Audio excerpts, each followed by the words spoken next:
Hari ini berjumpa kembali ya dengan Ibu Bapak, melihat wajahnya secara langsung di Pusdiklat Sikadama Sriwijaya Palembang.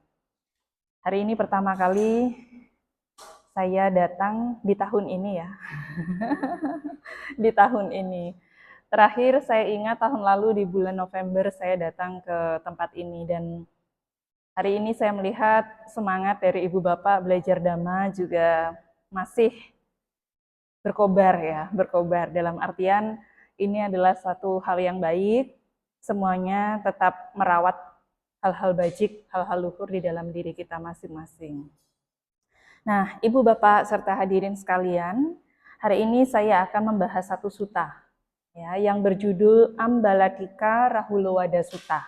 Ya. Ambalatika Rahulawada Sutta. Sebenarnya sutta ini merupakan salah satu sutta yang diajarkan oleh Sang Buddha kepada Bante Rahula. Ya, Bante Rahula. Tetapi Ambalatika Rahulawada Sutta ini disampaikan pada saat Bante Rahula itu masih berusia 7 tahun. Artinya beliau masih menjadi seorang samanera. Ya. Ada 3 sutta utama yang sangat bisa dijadikan rujukan, termasuk juga menjadi bagian utama yang sangat penting untuk Ibu Bapak bisa pelajari, terkhususnya berkenaan dengan khotbah kepada Bante Rahula. Ya. Yang pertama adalah Ambalatika Rahulawada Sutta ini. Kemudian yang kedua adalah Maha Rahulawada Sutta, yang besok akan saya bahas. Tentunya lebih berat daripada hari ini. Ya. Nah, kemudian yang ketiga adalah Cula Rahulawada Sutta. Itu juga terdapat di dalam Majjhima Nikaya. Tetapi saya belum sempat membahas pada sesi tahun ini. Ya, mungkin bisa next, nanti bisa kita membahas kembali. Tetapi 2 sutta yang nantinya akan dibahas ini yaitu Ambalatika Rahulawada Sutta dan Maha Rahulawada Sutta itu merupakan sutta-sutta penting. Karena sutta ini memberikan satu peran penting untuk perkembangan secara batiniah bagi Bante Rahula. Ya. Nah, Ambalatika Rahulawada Sutta, seperti yang tadi saya sampaikan di awal bahwa sutta ini disampaikan pada saat Samanera Rahula ini masih berusia 7 tahun. Ya, masih muda. Ya. Kalau Maha Rahulawada Sutta pada saat beliau berusia 18 tahun. Kalau Cula Rahulawada Sutta disampaikan pada saat beliau berusia 20 tahun. Dan itu yang mengantarkan Bante Rahula itu mencapai kearahataan. Ya. Nah, itu yang mengantarkan Bante Rahula mencapai kearahataan. Jadi 3 sutta itu sangat penting sekali. Nah, Ambalatika Rahulawada Sutta ini sebenarnya disampaikan pada saat ya Bante Rahula atau Samanera Rahula itu sedang berdiam di Ambalatika juga. Ya, jadi ada satu wilayah di Rajagaha. Kalau sekarang itu terkenalnya adalah Rajgir kalau di India ya. Apa kira-kira yang diingat oleh Ibu Bapak yang pernah ke India ketika kita menyebut kota Rajagaha? Ada wihara apa di sana? Wihara apa ya? Wihara Weluwana Arama. Ya, Weluwana Arama. Jadi wihara hutan bambu yang dipersembahkan oleh Raja Bimbisara. Ya. Jadi Arama yang pertama kali didanakan oleh Raja Bimbisara adalah Weluwana Arama. Ya, hutan bambu itu. Dan itu merupakan wihara pertama ya yang diterima dalam sejarah Sang Buddha. Ya, yang diserahkan langsung oleh raja kepada Tiratana. Ya, Buddha, Dhamma dan Sangha. Ya. Nah, pada saat itu ya Sang Buddha sedang berdiam di Rajagaha, di hutan bambu, yaitu Weluwana Arama tadi. Nah, sedangkan Samanera Rahula sedang berada di Ambalatika. Nah, kemudian pada suatu malam, karena Samanera Rahula ini masih kecil ya, pada saat menjadi seorang samanera. Ya, khotbah ini walaupun disampaikan kepada samanera yang usianya 7 tahun, ibu bapak tidak usah minder ya, wah sila saya kan usianya sudah puluhan tahun ini. Ya. Masa dikasih khotbah untuk anak 7 tahun? Ya. Tapi jangan dianggap remeh ya ibu bapak ya, khotbah ini sangat penting. Nah, Pangeran Rahula pada saat itu berada di Ambalatika yang tidak jauh dari hutan Weluwana itu, atau wihara itu. Nah, kemudian karena Bante Rahula ya dari jauh melihat kedatangan Sang Buddha, ya. Kemudian Bante Rahula, Samanera Rahula ya tepatnya ya, Samanera Rahula ini punya kebiasaan ketika ada Sang Buddha datang, beliau itu selalu mempersiapkan kebutuhan yang biasanya digunakan oleh Sang Buddha. Ya, termasuk alas duduk, termasuk minuman, termasuk pencuci kaki. Dan ini dilakukan oleh Samanera Rahula. Ya, melihat Sang Buddha datang, mempersiapkan tempat duduk dan menyediakan air untuk mencuci kaki. Sang Bagawa duduk di tempat yang telah dipersiapkan dan mencuci kakinya. Kemudian Yang Mulia Rahula bersujud kepada beliau dan duduk di satu sisi. Mirip ya kebiasaan dengan para perumah tangga ya, ketika ada Bante datang, kemudian duduk bernamaskara. Nah, setelah itu, Sang Buddha tuh sebenarnya mengetahui kalau Samanera Rahula ini, di usianya yang 7 tahun itu, banyak orang, termasuk para biku, yang menceritakan bahwa Samanera Rahula ini sering mengganggu para biku yang lainnya. Namanya masih anak-anak ya. Bahasa sekarang itu ya sedikit jahil lah begitu sederhananya. Kemudian juga berkata-kata yang kurang baik, ya, berkata yang tidak baik begitu. Nah kemudian mengerti dan mendengar tentang kabar itu mengenai Samanera Rahula, Sang Buddha akhirnya memberikan perumpamaan di dalam sutta ini sebagai cara untuk mengajari Samanera Rahula agar mempraktikkan sila yang baik. Nah, tapi cara Sang Buddha dalam mengajarkan praktik sila ini istimewa, tidak langsung, oh hindari pembunuhan, hindari pengambilan barang yang tidak diberikan, hindari berbuat asusila, tidak.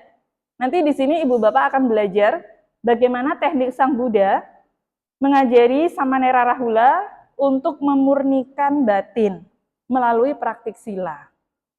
Nah, di sini ada perumpamaan yang pertama terkait dengan wadah pencuci kaki yang tadi dipersiapkan oleh Samanera Rahula kepada Sang Buddha. Ya, untuk Sang Buddha. Nah, setelah Sang Buddha itu mencuci kaki ya, beliau itu menyisakan sedikit air di dalam wadah pencuci kaki itu. Kemudian beliau bertanya kepada Samanera Rahula, Rahula, apakah engkau melihat sedikit air ini dalam wadah air ini? Ya, Yang Mulia, demikian pula Rahula, hanya sedikit pertapaan dari mereka yang tidak malu mengucapkan kebohongan yang disengaja. Artinya, sebenarnya kehidupan para samana itu tidak gampang loh, ya. Nah, kita juga harus belajar untuk menjaga ucapan supaya tidak berbohong dengan sengaja. Nah, jadi lebih banyak mana orang yang suka berbohong dengan sengaja dengan orang yang tidak berbohong dengan sengaja kira-kira? Sengaja pastinya. Sengajanya ini pasti didorong oleh berbagai macam hal, ya. Dan ini dilihat oleh Sang Buddha. Ada banyak orang yang tidak malu, ya, dikatakan mengucapkan kebohongan yang disengaja. Sebenarnya terjemahan pertapaan itu mengacu kepada para biku, bahasa palinya ya. Tetapi biku yang dimaksud di sini bukan hanya sebagai seorang samana, tapi juga para perumah tangga. Ya, jadi sebutan istilah biku itu bukan hanya khusus untuk para samana saja. Nah, begitu. Jadi menyisakan sedikit air. Jadi sedikit saja loh orang-orang itu yang sebenarnya ya bisa berkata jujur. Ya, lebih banyak orang-orang yang banyak berkata bohong dan kebohongannya itu disengaja. Nah, kemudian Sang Bagawa melanjutkan dengan perumpamaan kedua.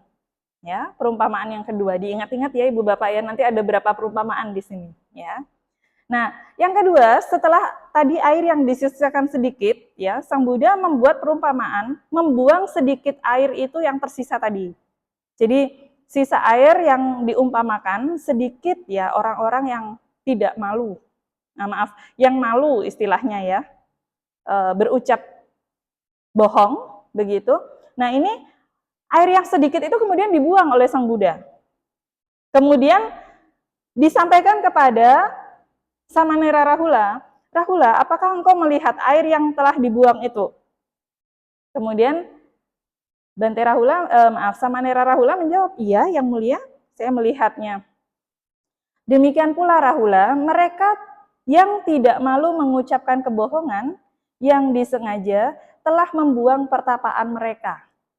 Jadi kalau ada seorang samana, ya walaupun masih mengenakan jubah ya istilahnya begitu, tapi kalau dia itu berbohong berarti sudah membuang ya, membuang pertapaan mereka pada saat itu.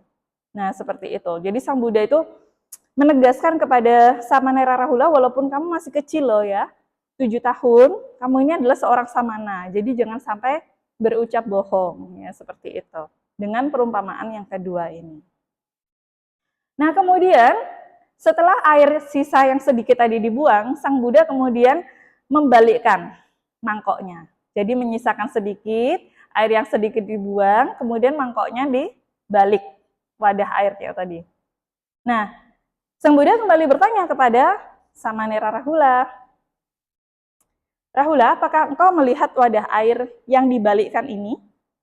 Iya, yang mulia. Demikian pula Rahula, mereka yang tidak malu mengucapkan kebohongan yang disengaja telah membalikkan pertapaan mereka. Ya. Jadi yang tadi membuang pertapaan itu artinya ya sudah tidak menghargai kehidupan pertapaannya.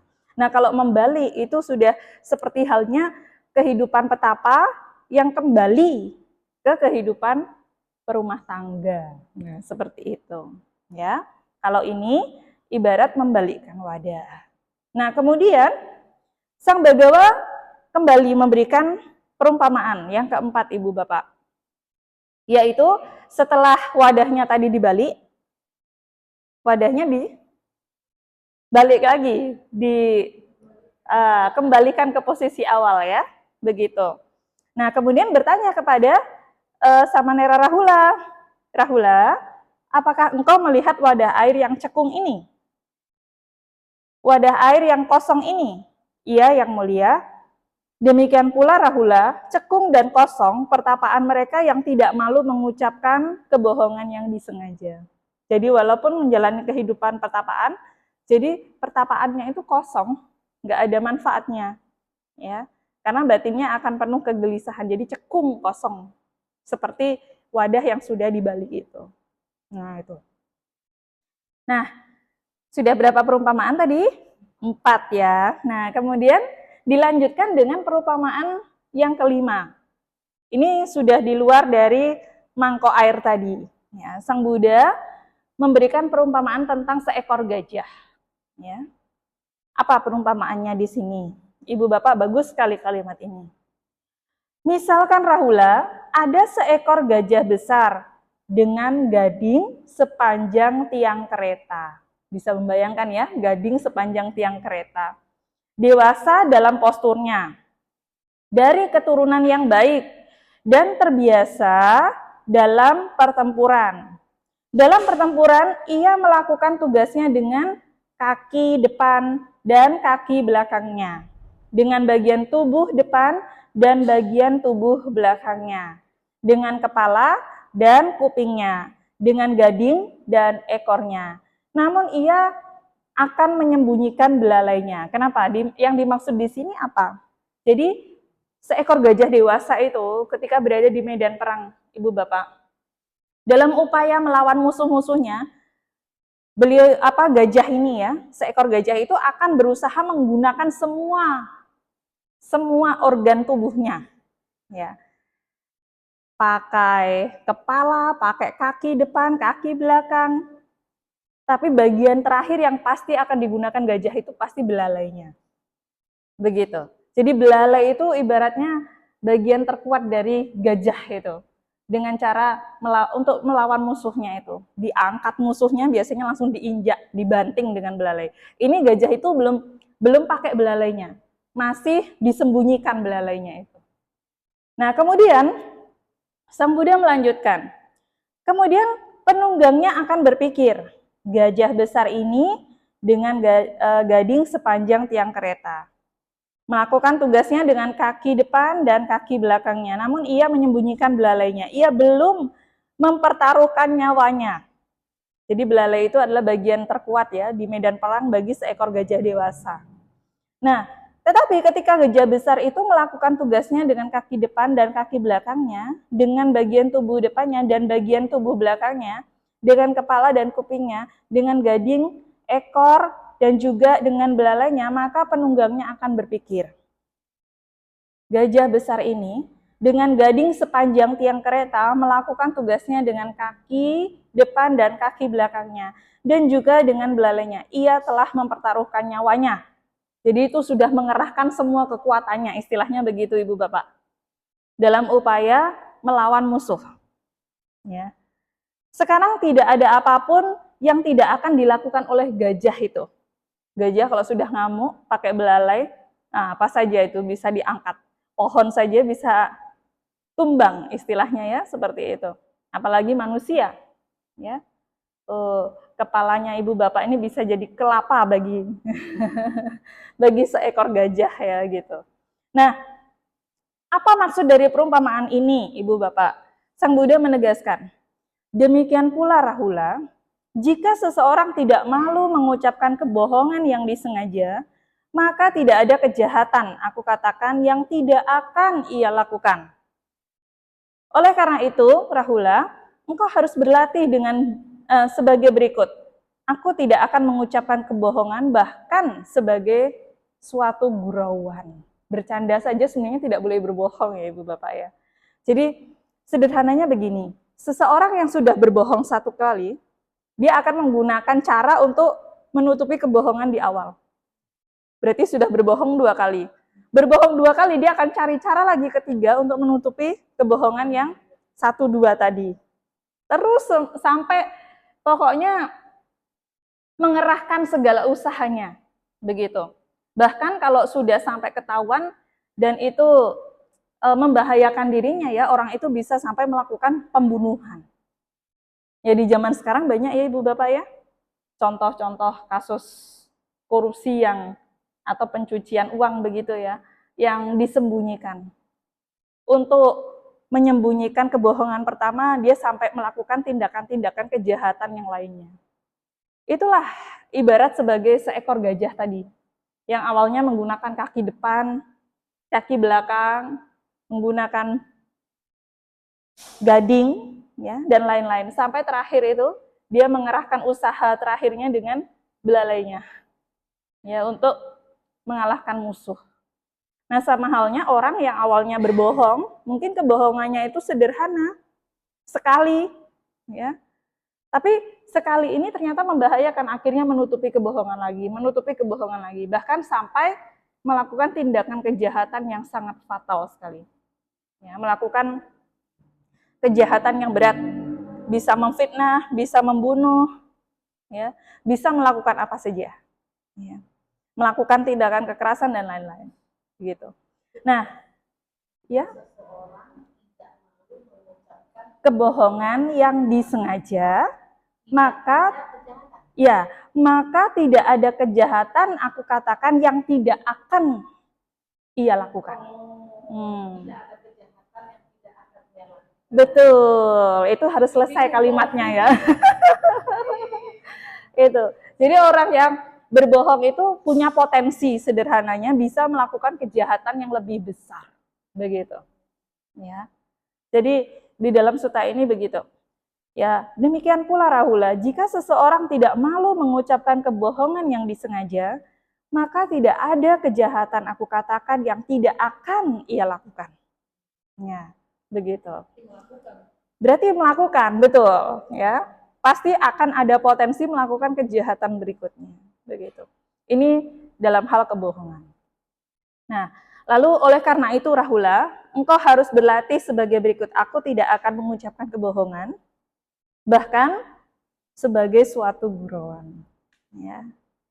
Nah, di masyarakat juga begitu ya. Semestinya kita pun juga mencontoh ini. Memang tidak gampang ya Ibu Bapak ya, kadang-kadang tuh niatnya bercanda, tapi itu berbohong sebenarnya. Nah, menjaga ucapan yang benar itu tidak gampang. Nah, kemudian suta ini dilanjutkan. Bagaimana menurutmu Rahula? Apakah gunanya cermin? Nah, kalau tadi perumpamaan gajah ya, perumpamaan gajah perumpamaan keberapa? 5. Ini sekarang perumpamaan cermin. Berarti sudah ada 6 perumpamaan. Nah, cermin itu fungsinya untuk apa? Fungsinya untuk merefleksikan yang mulia. Demikian pula Rahula, suatu perbuatan melalui jasmani harus dilakukan setelah direfleksikan. Ya. Jadi kita itu sederhananya harus mempertimbangkan dulu, mau melakukan perbuatan itu mikir dulu. Sebelum perbuatan itu dilakukan, kita mikir dulu. Sang Buddha menyarankan begitu. Berulang-ulang. Suatu perbuatan melalui pikiran harus dilakukan setelah direfleksikan juga berulang-ulang. Jadi sebelum berpikir saja kita harus mikir dulu. Gimana sih lah ya? Sebelum mikir, harus mikir. Ibaratnya sebelum kita berpikir pikiran ini adalah pikiran buruk. Kita harus mempertimbangkan. Pikiran ini nanti bagaimana ya? Gitu. Nah, di dalam suta ini akan ada penjelasannya Ibu Bapak, bagaimana kita itu sebenarnya diajarkan cara sederhana memurnikan pikiran, ucapan, dan perbuatan kita melalui Ambalatika Rahulawada Sutta ini. Ini poin yang sangat penting perumpamaan cermin itu. Ibu Bapak perlu konsentrasi lebih ya dalam upaya memahami ini. Ya, walaupun saya di bagian akhir juga sudah merangkum isi suta ini apa, sudah saya buat tabelnya supaya memudahkan. Nah, Rahula, ketika engkau ingin melakukan suatu perbuatan melalui jasmani, ini pertama ya, jasmani ya, engkau harus merefleksikan perbuatan jasmani yang sama itu sebagai berikut. Apakah perbuatan yang ingin kulakukan melalui jasmani ini mengarah pada penderitaanku, atau pada penderitaan makhluk lain, atau pada penderitaan keduanya? Apakah ini adalah perbuatan jasmani dengan akibat yang menyakitkan, dengan hasil yang menyakitkan? Ketika engkau merefleksikan, jika engkau mengetahui perbuatan yang ingin kulakukan melalui jasmani ini akan mengarah pada penderitaan, ya, atau penderitaan makhluk lain, atau penderitaan keduanya, ya, perbuatan jasmani ini tidak bermanfaat, kemudian dengan akibat yang menyakitkan, ya, dengan hasil yang menyakitkan, maka engkau tidak boleh melakukan perbuatan jasmani itu. Jadi pertimbangannya, oh itu membawa penderitaan pada saya tidak? Membawa penderitaan pada orang lain tidak? Atau makhluk lain tidak? Atau membawa penderitaan pada keduanya tidak? Bermanfaat untuk saya tidak? Bermanfaat untuk mereka tidak? Hasilnya membahagiakan tidak? Hasilnya menyakitkan tidak? Kita mempertimbangkan itu. Kalau hasilnya membawa pada penderitaan, termasuk membawa penderitaan diri sendiri dan juga makhluk lain, dan juga tidak bermanfaat, maka kita sebaiknya tidak melakukan perbuatan itu. Nah, perbuatan yang ingin kulakukan melalui jasmani ini tidak akan mengarah pada penderitaanku, katanya ya. Atau pada penderitaan makhluk lain, atau pada penderitaan keduanya. Ini adalah perbuatan jasmani yang bermanfaat, dengan akibat yang menyenangkan, dengan hasil yang menyenangkan, maka engkau boleh melakukan perbuatan jasmani itu. Jadi harus mempertimbangkan 3 aspek. Membawa penderitaan tidak? Bermanfaat tidak? Hasilnya menyakitkan atau membahagiakan? 3 aspek itu. Bagi diri sendiri ataupun bagi makhluk lain. Jadi sebelum kita berbuat sesuatu melalui jasmani, kita harus mempertimbangkan 3 aspek itu, Ibu Bapak. Ini untuk memurnikan tindakan melalui jasmani. Ya. Nah, kemudian nanti sangat bagus ya penjelasannya Sang Buddha. Nah, juga Rahula, tadi kan yang pertama sebelum ya melakukannya. Sebelum melakukan tindakan kita harus mikir berdasarkan 3 aspek. Nah, kemudian saat melakukan tindakan, misalkan nih sebelumnya udah nggak kepikiran, tapi kita sudah melakukannya, sedang melakukan. Ini diingatkan juga oleh Sang Buddha. Juga Rahula, ketika engkau sedang melakukan suatu perbuatan melalui jasmani, engkau harus merefleksikan perbuatan jasmani yang sama itu sebagai berikut. Apakah perbuatan yang sedang kulakukan melalui jasmani ini mengarah pada penderitaanku? Atau pada penderitaan makhluk lain? Atau pada penderitaan keduanya? Apakah ini adalah perbuatan jasmani dengan akibat yang menyakitkan, dengan hasil yang menyakitkan? Ketika engkau merefleksikan, jika engkau mengetahuinya, perbuatan yang sedang kulakukan melalui jasmani ini mengarah pada penderitaan, baik itu pada diri sendiri ataupun makhluk lain,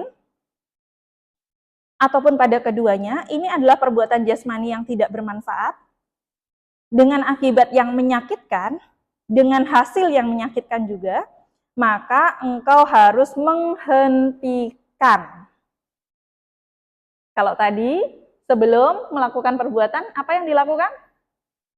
Jangan dilakukan. Ya. Tapi kalau sudah terlanjur, Bante, misalkan pertama udah nggak kepikiran tuh, tapi tiba-tiba sudah melakukan, langsung harus dihentikan. Sama ya, pada saat kita meditasi kan juga gitu ya. Kadang nggak kepikiran ya, perbuatan itu adalah perbuatan buruk misalkan ya, begitu. Nah, tetapi ketika engkau merefleksikan, jika engkau mengetahui bahwa perbuatan yang sedang kulakukan, yang sedang dilakukan ini, melalui jasmani ini tidak mengarah pada perderitaanku, penderitaan makhluk lain, penderitaan keduanya. Kemudian juga perbuatan jasmani ini bermanfaat, ya.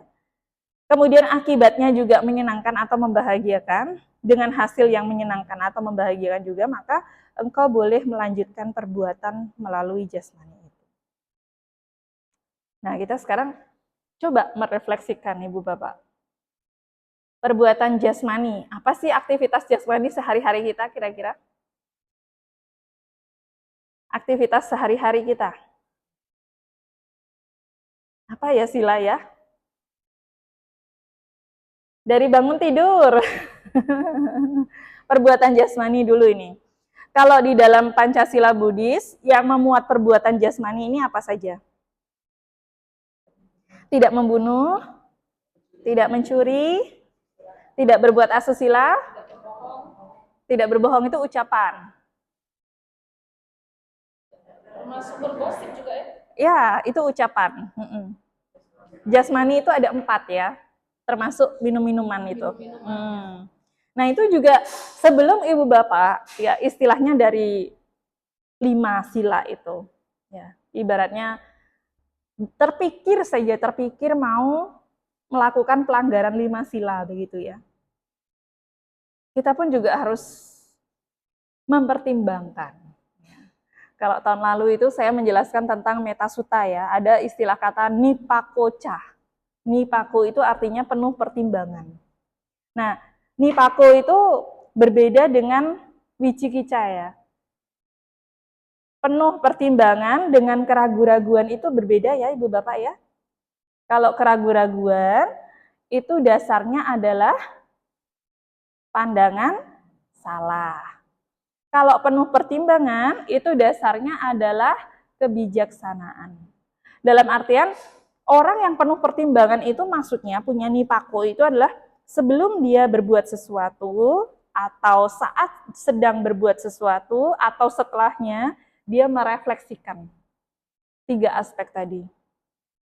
Membawa penderitaan bagi diri sendiri, pihak lain, atau keduanya tidak. bermanfaat tidak? Hasilnya itu membahagiakan atau tidak? Begitu. Kalau tidak, berarti bisa dilakukan. Ya. Tidak membawa penderitaan bagi diri sendiri. Tapi kalau membawa pada penderitaan diri sendiri, makhluk lain ataupun keduanya, berarti kita harus stop. Sebelum melakukan, mikir dulu. Ini baru tindakan jasmani. Nanti ada sebelum mikir, oleh Sang Buddha diminta mikir. Sebelum berpikir, oleh Sang Buddha diminta untuk berpikir juga. Nggak gampang ya, nggak gampang ini. Nah, tapi kita coba, nanti akan coba kita renungkan. Ya tadi yang sebelum sudah ya, ini yang sedang sudah hentikan gitu. Nah selanjutnya, kalau sudah terlanjur sila perbuatan itu sudah dilakukan, gimana ya? Gitu. Nah di sini Sang Buddha juga menyampaikan, juga Rahula, setelah engkau melakukan perbuatan, suatu perbuatannya melalui jasmani, engkau harus merefleksikan perbuatan jasmani yang sama itu sebagai berikut. Apakah perbuatan itu membawa penderitaan bagi diri sendiri, makhluk lain, atau keduanya tidak? Kemudian, apakah perbuatan jasmani itu akibatnya menyakitkan dengan hasil yang menyakitkan tidak? Gitu. Kemudian, ketika engkau merefleksikannya, jika engkau mengetahui perbuatan yang telah kulakukan melalui jasmani itu mengarah pada penderitaanku, penderitaan makhluk lain dan keduanya, kemudian tidak membawa manfaat, ya, termasuk juga ya hasilnya itu menyakitkan, maka ya, maka engkau harus mengakui. Ya. Jadi kalau sudah selesai dilakukan, sebagai seorang pesamana itu harus mengakui. Ya. Bukan hanya, oh saya tidak akan melakukan, tidak. Mengakui hal itu. Mengakuinya bagaimana? Ini ada penjelasannya sebenarnya. Apa sebenarnya? Pertama, mengakui pada diri sendiri bahwa saya telah melakukan keburukan atau perbuatan jahat melalui jasmani, perbuatan buruk melalui jasmani. Kemudian kalau beliau ada kesempatan, ya sebenarnya bukan hanya ada kesempatan, tapi harus, makanya ada tradisi di dalam kehidupan para samana itu, para biku, ya, para bante, setiap hari uposata, baik itu uposata bulan gelap ataupun terang, itu ada istilahnya itu mengucapkan permohonan maaf kepada biku yang hadir di dalam uposata itu. Di saat momen uposata itu. Kalau bantenya nggak ada biku lain, bagaimana sila? Ya mengakui diri sendiri dulu. Kalau itu adalah pelanggaran aturan-aturan yang kecil begitu ya, yang tidak sampai melakukan 4 parajika, ya. Aturan-aturan itu masih bisa ditolerir. Dalam artian mengakui secara diri sendiri. Tapi kalau sudah melakukan sanggadisesa, kemudian parajika, itu harus menyampaikan kepada pihak senior. Ataupun kalau di dalam Sangga Theravada Indonesia itu biasanya kepada Dewan Kehormatan. Seperti itu. Jadi ini adalah suatu bentuk nasihat Sang Buddha. Ya. Jadi perbuatan yang sudah terlanjur dilakukan itu gimana Bante? Ibaratnya. Kalau sudah terlanjur dilakukan itu harus direnungkan juga. Apakah itu membawa penderitaan bagi diri sendiri, pihak lain, atau keduanya juga? Ya, misalkan ya.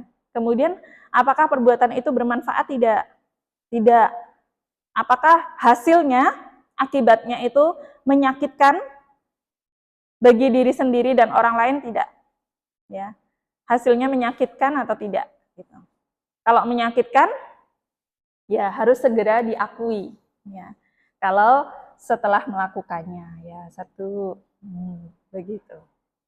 Jadi perbuatan jasmani itu ada 3 masa waktu, sebelum dilakukan, saat dilakukan, dan setelah dilakukan. Semuanya harus dipertimbangkan melalui 3 aspek. Membawa penderitaan bagi diri sendiri, makhluk lain atau keduanya tidak. Bermanfaat atau tidak. Dan hasilnya menyakitkan atau tidak, atau membawa pada penderitaan atau tidak, itu hasilnya. Ini sebelum kita bertindak, saat dan setelahnya. Begitu. Kalau sebelum, hindari. Kalau saat sudah melakukan, ya, hentikan. Kalau sudah terlanjur, akui. Harus akui, ya, ini perbuatan buruk. Ya. Gitu. Sebagai perumah tangga gimana sih lah? Ya sama. Tapi jangan nanti terus kemudian ya udahlah nanti saya sengaja melakukan kesalahan, yang penting kan mengakui saja. Jangan seperti itu ya. Tidak boleh. Jadi sebelum itu terjadi, kita pun juga harus merefleksikan ya 3 aspek tadi. Begitu Ibu Bapak. Nah, kemudian itu melalui perbuatan jasmani ya. Demikian juga, nah ini Sang Buddha juga menerangkan kalau itu dilakukan melalui ucapan juga sama. Ya. Kalau melalui ucapan bagaimana sila? Ya sama tadi, dipertimbangkan melalui 3 aspek. Apakah ucapan itu, ucapan yang akan kita sampaikan ini membawa penderitaan bagi diri sendiri, pihak lain, atau keduanya tidak? Itu aspek pertama yang harus kita pikirkan sebelum berucap. Terus bermanfaat tidak gitu ya, untuk saya, untuk pihak lain itu bermanfaat tidak. Nah, hasilnya setelah berucap itu ya, ataupun saat berucap itu atau sebelum berucap itu ya, menyakitkan tidak ya. Kadang-kadang kan kita sebelum berbicara kepada orang lain itu kan kita sudah buat skenario dulu ya di pikiran, nanti saya mau bilang begini. Nah, melalui ucapan juga begitu Ibu Bapak. Pada saat, sebelum saya ngomong nih sama pihak itu, ucapan saya ini benar-benar bermanfaat tidak sih? Gitu. Nanti kalau saya ucapkan membawa penderitaan bagi saya, pihak lain, atau keduanya tidak.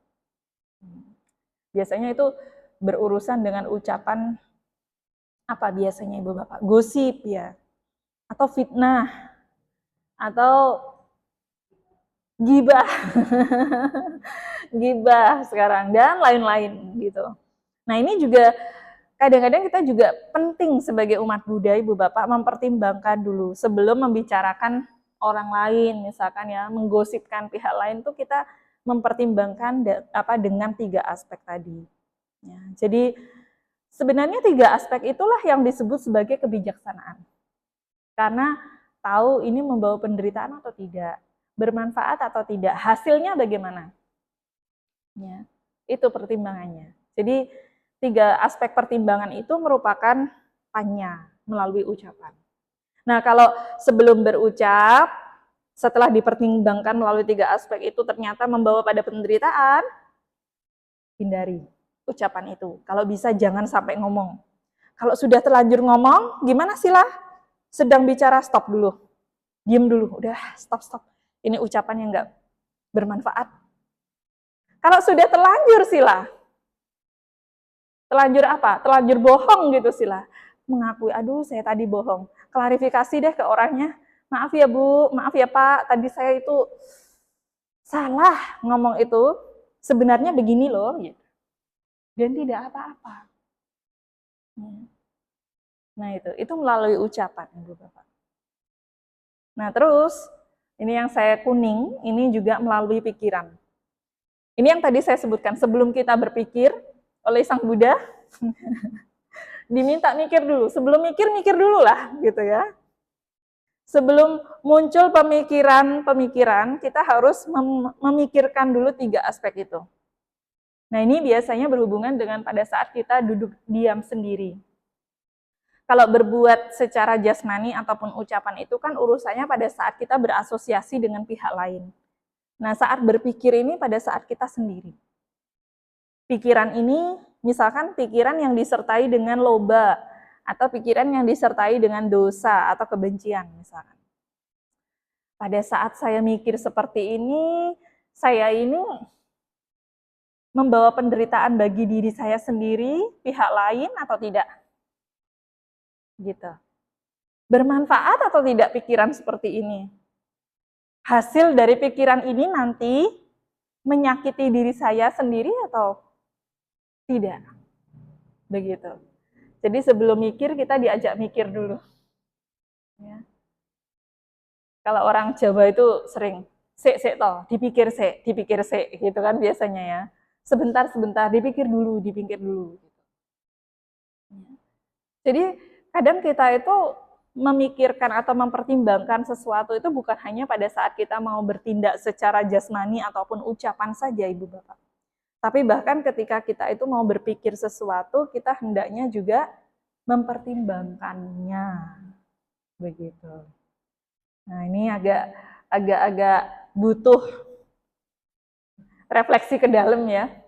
Kadang-kadang kan kita udah pokoknya keluar mikir, udahlah. Kan yang penting belum terjadi melalui ucapan dan perbuatan, ya sudah. Padahal pikiran itu juga karma, Ibu. Pikiran yang bekerja ini juga karma. Ya. Jadi kita supaya tidak memunculkan aku salah kama, istilahnya ya. Aku salah kama melalui pikiran. Aku salah witaka karma, melalui pikiran. Kita harus menggunakan 3 aspek tadi. Begitu. Nah, jadi sebelum berpikir, sebelum melakukan suatu perbuatan melalui pikiran, ya karma melalui pikiran itu, ya hendaknya juga harus menggunakan 3 aspek perenungan tadi atau reflektif tadi. Kemudian sedang berpikir pun juga begitu. Kadang-kadang kalau pas meditasi gitu, ada para yogi itu yang menyampaikan, Sila, saya nggak bisa konsentrasi. Kenapa nggak bisa konsentrasi? Gelisah sekali pikirannya. Banyak hal yang dipikirkan. Apa yang dipikirkan? Besok ini, besok itu, khawatir, dan lain sebagainya. Dulu saya begini, begitu. Makanya tidak bisa fokus dengan objek. Karena di situ timbul kelambanan dalam memperhatikan objek. Bersenang dengan pikiran-pikiran itu. Nah, supaya tidak diganggu oleh pikiran-pikiran seperti tadi itu, kita harus pikir nih. Pikiran ini membawa penderitaan atau kebahagiaan? Pikiran ini bermanfaat atau tidak bermanfaat? Pikiran ini akibatnya nanti menyakitkan atau tidak menyakitkan? Ya. Itu. Jadi itu untuk menstop agar kita itu tidak membuat karma-karma baru lagi melalui pikiran. Begitu. Nah, itu rintangan batin sebenarnya, Ibu Bapak. Tapi ibaratnya Sang Buddha ini memberikan teknik cara ya mengatasi pikiran dengan pikiran. Mengatasi pemikiran dengan pemikiran juga. Artinya apa? Menggunakan alat berupa pikiran-pikiran untuk merenungkan 3 aspek tadi. Untuk menghalau pikiran yang buruk. Nah, kalau sudah sebelum berpikir kita juga harus merenungkan 3 aspek. Saat berpikir juga harus merenungkan 3 aspek itu. Dan setelah berpikir pun, oh iya, pikiran tadi saya itu kan pikiran yang nggak penting sebenarnya. Tapi udah terlanjur mikir itu gimana ya? Ya sudahlah, saya meditasi lagi. Perhatikan nafas masuk, nafas keluar, anicca, sudah. Nah, menyadari tentang anicca. Ya, seperti itu. Jadi memang di dalam Ambalatika Rahula Sutta ini sebenarnya bukan hanya nasihat yang simple-simple loh Ibu Bapak ya.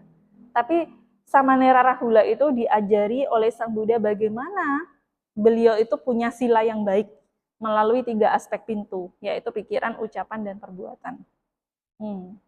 Karena sila yang murni itu sebenarnya ya dasarnya dari 3 pintu ini. Orang kalau belum bisa menjaga pikirannya, ya pasti akan perbuatannya menjadi liar, ya seperti itu.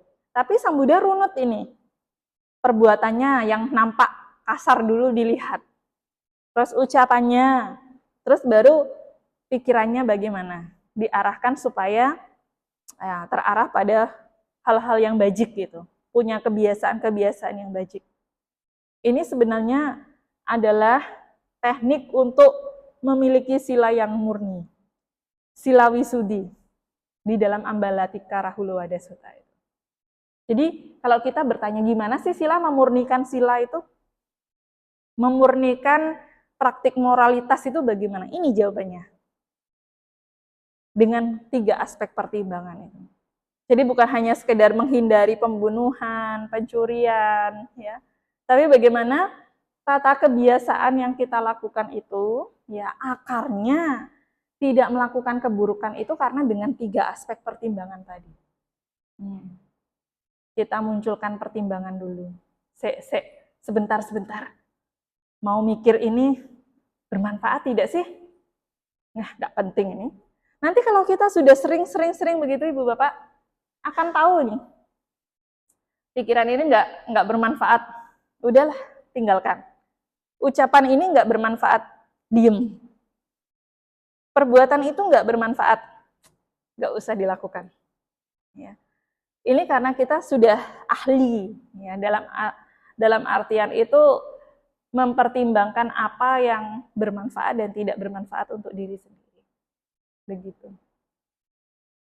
Nah, ini juga sama. Ya. Nah, melalui pikiran,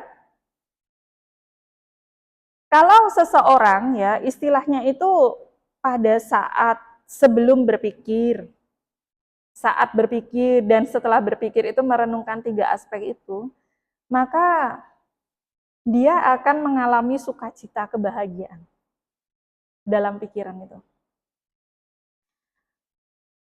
Ia tekun, ibaratnya berlatih siang dan malam, maka dia juga akan berkembang dalam hal-hal yang bermanfaat, baik di siang ataupun malam, kalau pikirannya terlatih. Karena pikiran yang terlatih itu luar biasa, ya, memberikan dampak kebahagiaan, kedamaian batin, dan bahkan bisa sampai mengarah pada padamnya penderitaan. Nah, itu Ibu Bapak. Jadi dasarnya itu, kenapa sih kita harus menjalankan praktik sila dengan baik itu sebenarnya rule aturan yang ada di dalam Pancasila Buddhis, mungkin Atangga Sila dan lain sebagainya itu sudah sebagai akibatnya. Tapi sebelum itu dilakukan itu sebenarnya melalui 3 aspek pemikiran ini. Begitu. Dan inilah perumpamaan cermin yang dikatakan oleh Sang Buddha. Jadi ketika Sang Buddha, ya, setelah menyampaikan itu, Sang Buddha menekankan, Rahula, petapa dan brahmana manapun di masa lampau yang telah memurnikan perbuatan jasmani, perbuatan ucapan, dan perbuatan pikiran mereka, semuanya melakukannya dengan merefleksikan berulang-ulang sedemikian itu.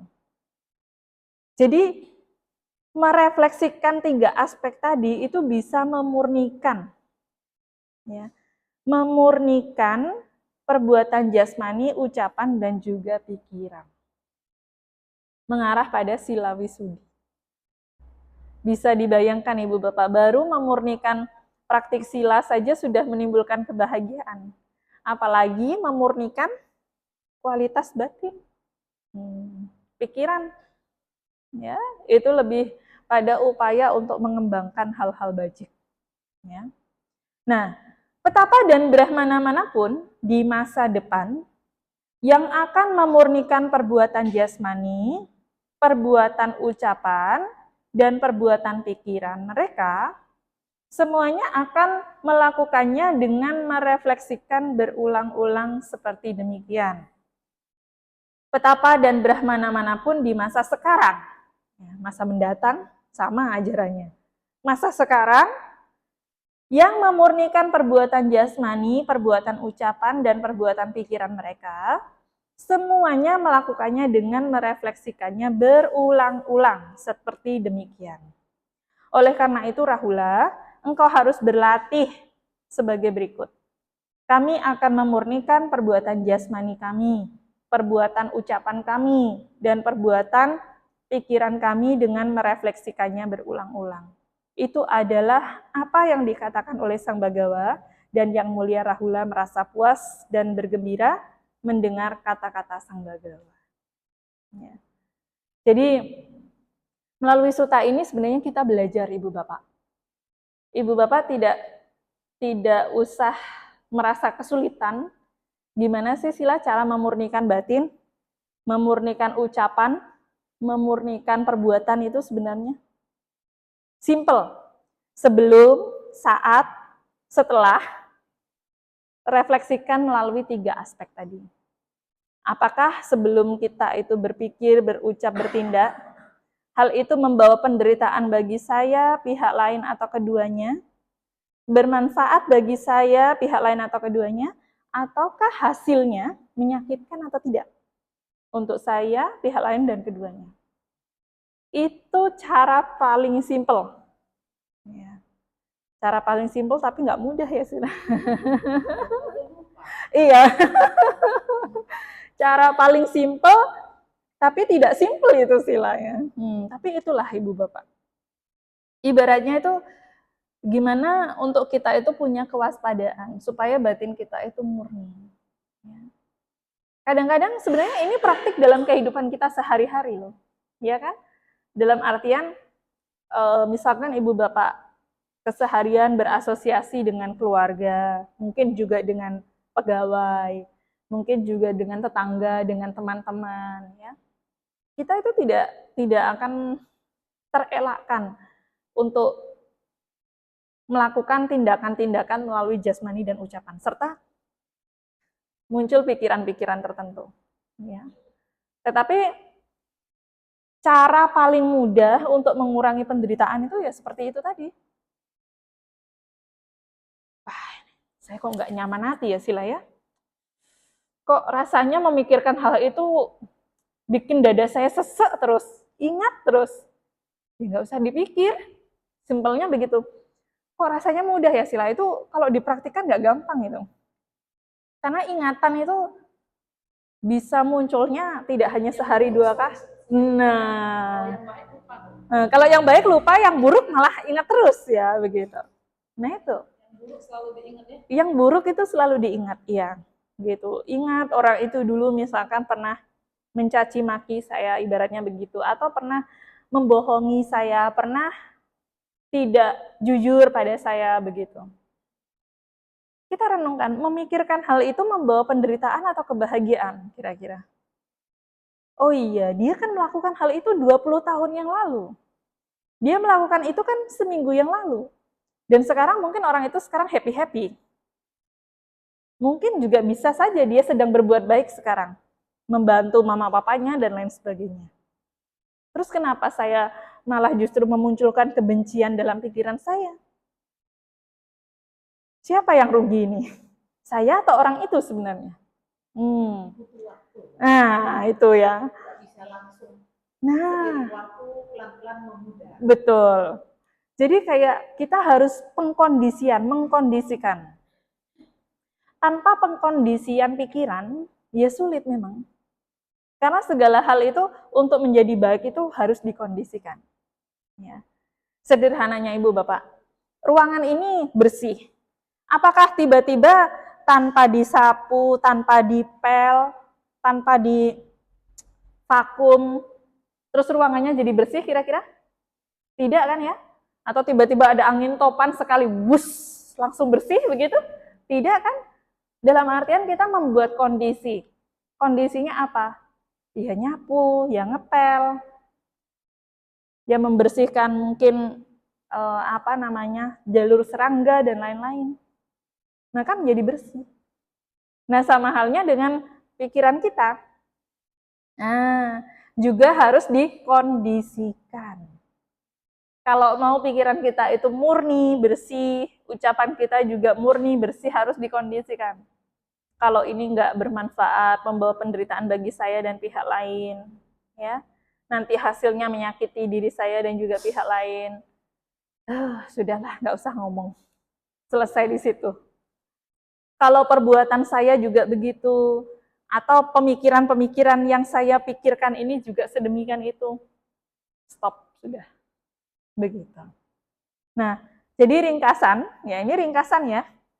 Cepat sekali sutanya, nanti kita ada sesi tanya jawab boleh ya setelah ini. Nah, ringkasan suta ini tadi total ada 6 perumpamaan ya Ibu Bapak ya. Yang pertama perumpamaan terkait dengan ketika Sang Buddha menyisakan sedikit air di dalam wadah air. Ya. Ini diartikan sebagai sedikit orang-orang ya yang istilahnya punya rasa malu untuk berkata bohong. Ya, lebih banyak orang-orang yang tidak punya rasa malu berkata bohong dengan disengaja. Begitu. Kemudian Sang Buddha membuang sedikit air itu. Nah, akhirnya di sini juga mengibaratkan seperti orang ya yang istilahnya ketika berucap bohong ya ataupun seorang samana berucap bohong itu sama halnya membuang kesamanaannya. Atau kalau sebagai perumah tangga ya membuang hal-hal bermanfaat yang semestinya bisa dikembangkan. Nah, kemudian membalikkan wadah. Ya. Nah, itu seperti halnya membalikkan kehidupan samana kalau kita ini berbohong. Ya, kehidupan samana itu kehidupan kepetapaan, tapi kalau melakukan kebohongan maka seperti halnya membalik kehidupan kita. Seperti perumah tangga. Nah, perumah tangga juga begitu, perumah tangga yang dikatakan sebagai upasaka upasika itu ya mereka yang punya keyakinan terhadap Buddha, Dhamma, dan Sangha, Tiratana. Membalik ya, keyakinan itu. Nah, kemudian menegakkan kembali, membuka wadahnya. Begitu sudah dibuka, ternyata wadahnya kosong. Ya. Sama halnya seorang samana yang melakukan kebohongan itu, ya seperti samana yang kosong tadi, tidak ada artinya. Ya. Ada kan perumah tangga ataupun seorang biku itu yang oleh Sang Buddha disebut sebagai biku yang kopong, biku yang kosong. Ya. Dia itu ya karena tidak memiliki moralitas yang baik. Ya, dikatakan sebagai seorang biku yang kosong. Ya. Nah, kemudian perumpamaan gajah tadi. Yang dikatakan ketika seseorang itu berbohong, tidak ada kejahatan yang tidak akan mungkin dilakukan oleh orang itu. Jadi kebohongan itu oleh Sang Buddha ditekankan di sini adalah sesuatu yang benar-benar harus dihindari. Tidak boleh dilakukan. Karena itu akan membawa atau menjadi pemicu kejahatan-kejahatan lainnya. Begitu. Membunuh misalkan. Saya tidak melakukannya. Berbohong. Ternyata ada orang yang tahu tindakan pembunuhan itu. Akhirnya apa? Melakukan kejahatan baru lagi. Dan seterusnya. Begitu. Inilah kebohongan. Nah, perumpamaan gajah tadi. Mengerahkan segala daya juangnya untuk melawan. Ya. Nah, sama halnya orang yang berbohong. Mengerahkan segala trik. Ya. Trik and trick untuk melakukan kebohongan dan menutupi kebohongan-kebohongannya terus. Sampai melakukan tindakan kejahatan yang lebih besar lagi. Begitu. Dan yang terakhir adalah perumpamaan cermin tadi. Yang ibaratnya adalah cermin itu sebagai alat refleksi. Refleksi kalau kita itu istilahnya mau melakukan suatu tindakan melalui jasmani, ucapan ataupun pikiran, kita refleksikan dulu. Kayak orang ngaca itu loh, ini pantas nggak ya? Ini bermanfaat nggak ya? Ini enak dipandang nggak ya? Gitu. Nah, sama halnya perbuatan itu membawa pada penderitaan saya dan pihak lain tidak? Bermanfaat tidak?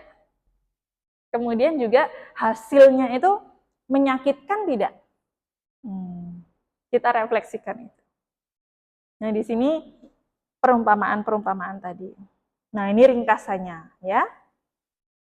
Ringkasan terkait dengan refleksi perbuatan, ucapan, ya, dan pemikiran tadi. Perbuatan itu kan ada melalui tiga bagian ya, ada pikiran, jasmani, dan ucapan. Nah, biasanya perbuatan itu akan dilakukan melalui 3 fase waktu, yaitu sebelum melakukan, saat, dan setelahnya.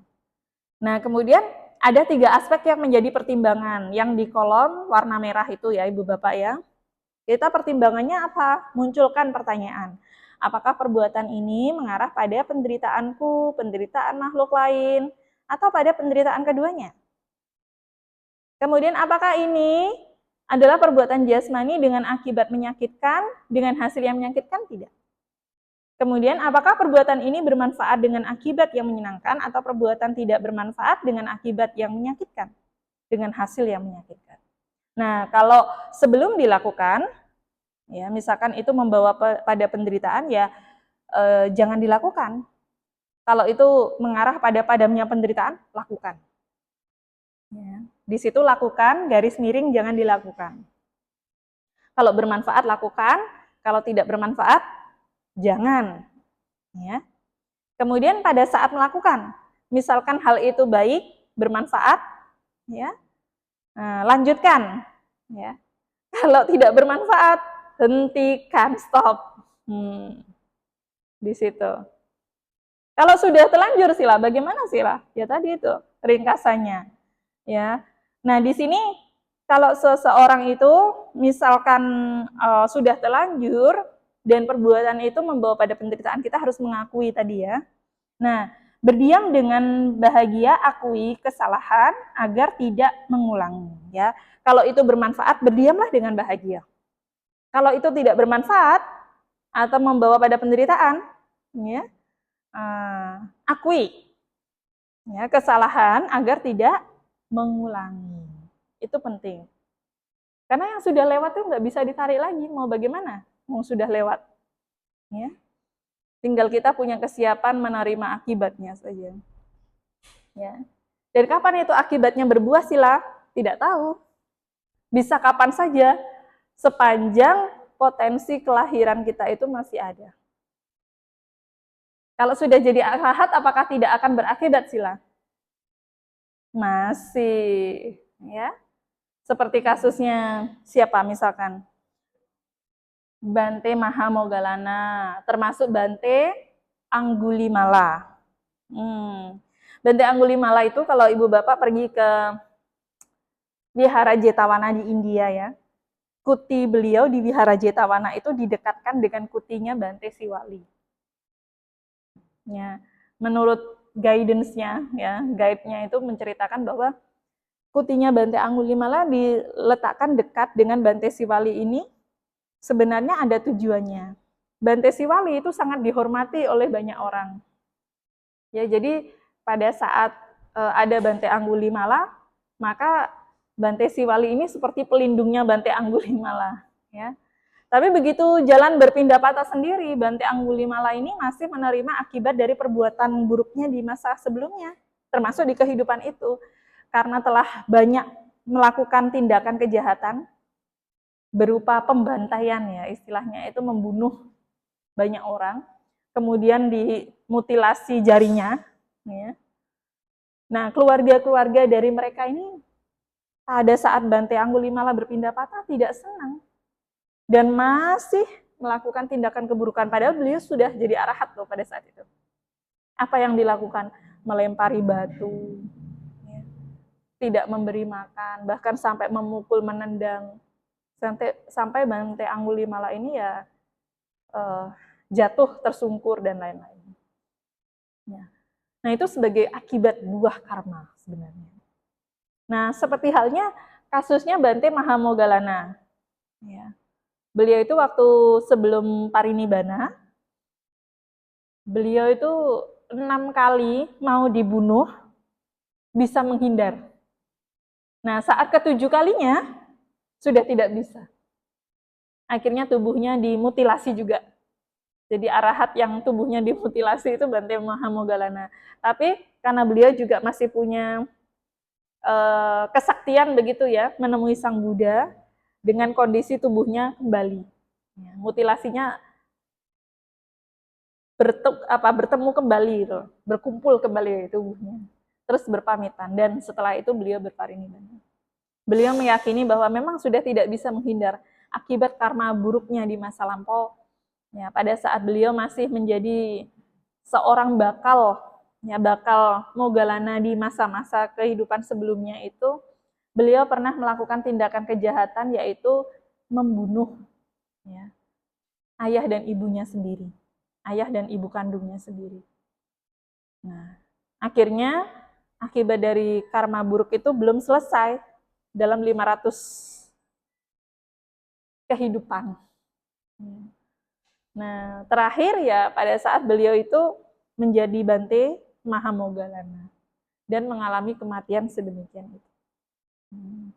Tapi karena memang seorang arahat itu sudah tidak menderita dengan derita fisik ya. Dalam artian walaupun itu ada duka secara fisik, tapi batinnya memang tidak menderita. Batinnya tidak mengalami duka akibat keberpisahan dengan derita fisik itu. Nah, akhirnya beliau tetap bisa menerima. Begitu Ibu Bapak. Nah, selesai sudah suta ini.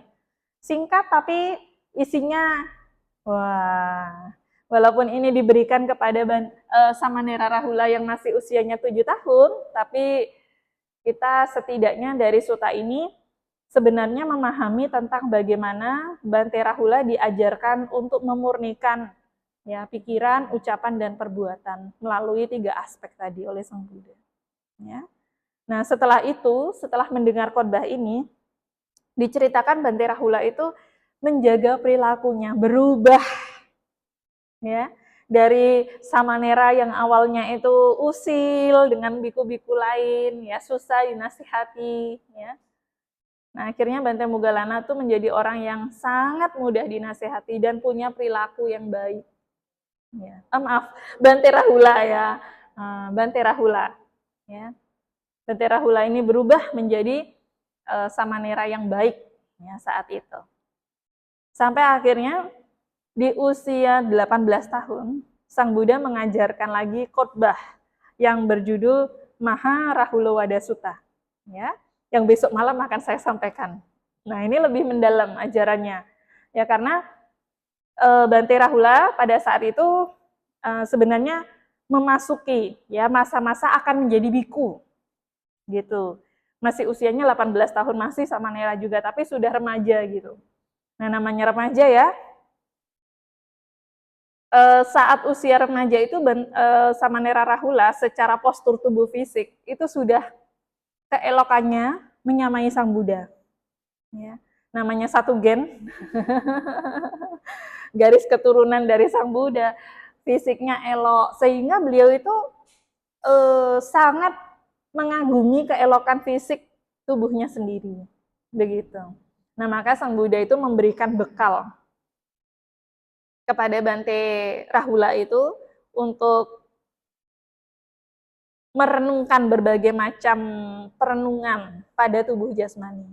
Nah, pada saat beliau mendapatkan khotbah itu, beliau mencapai tingkatan anagami. Ya.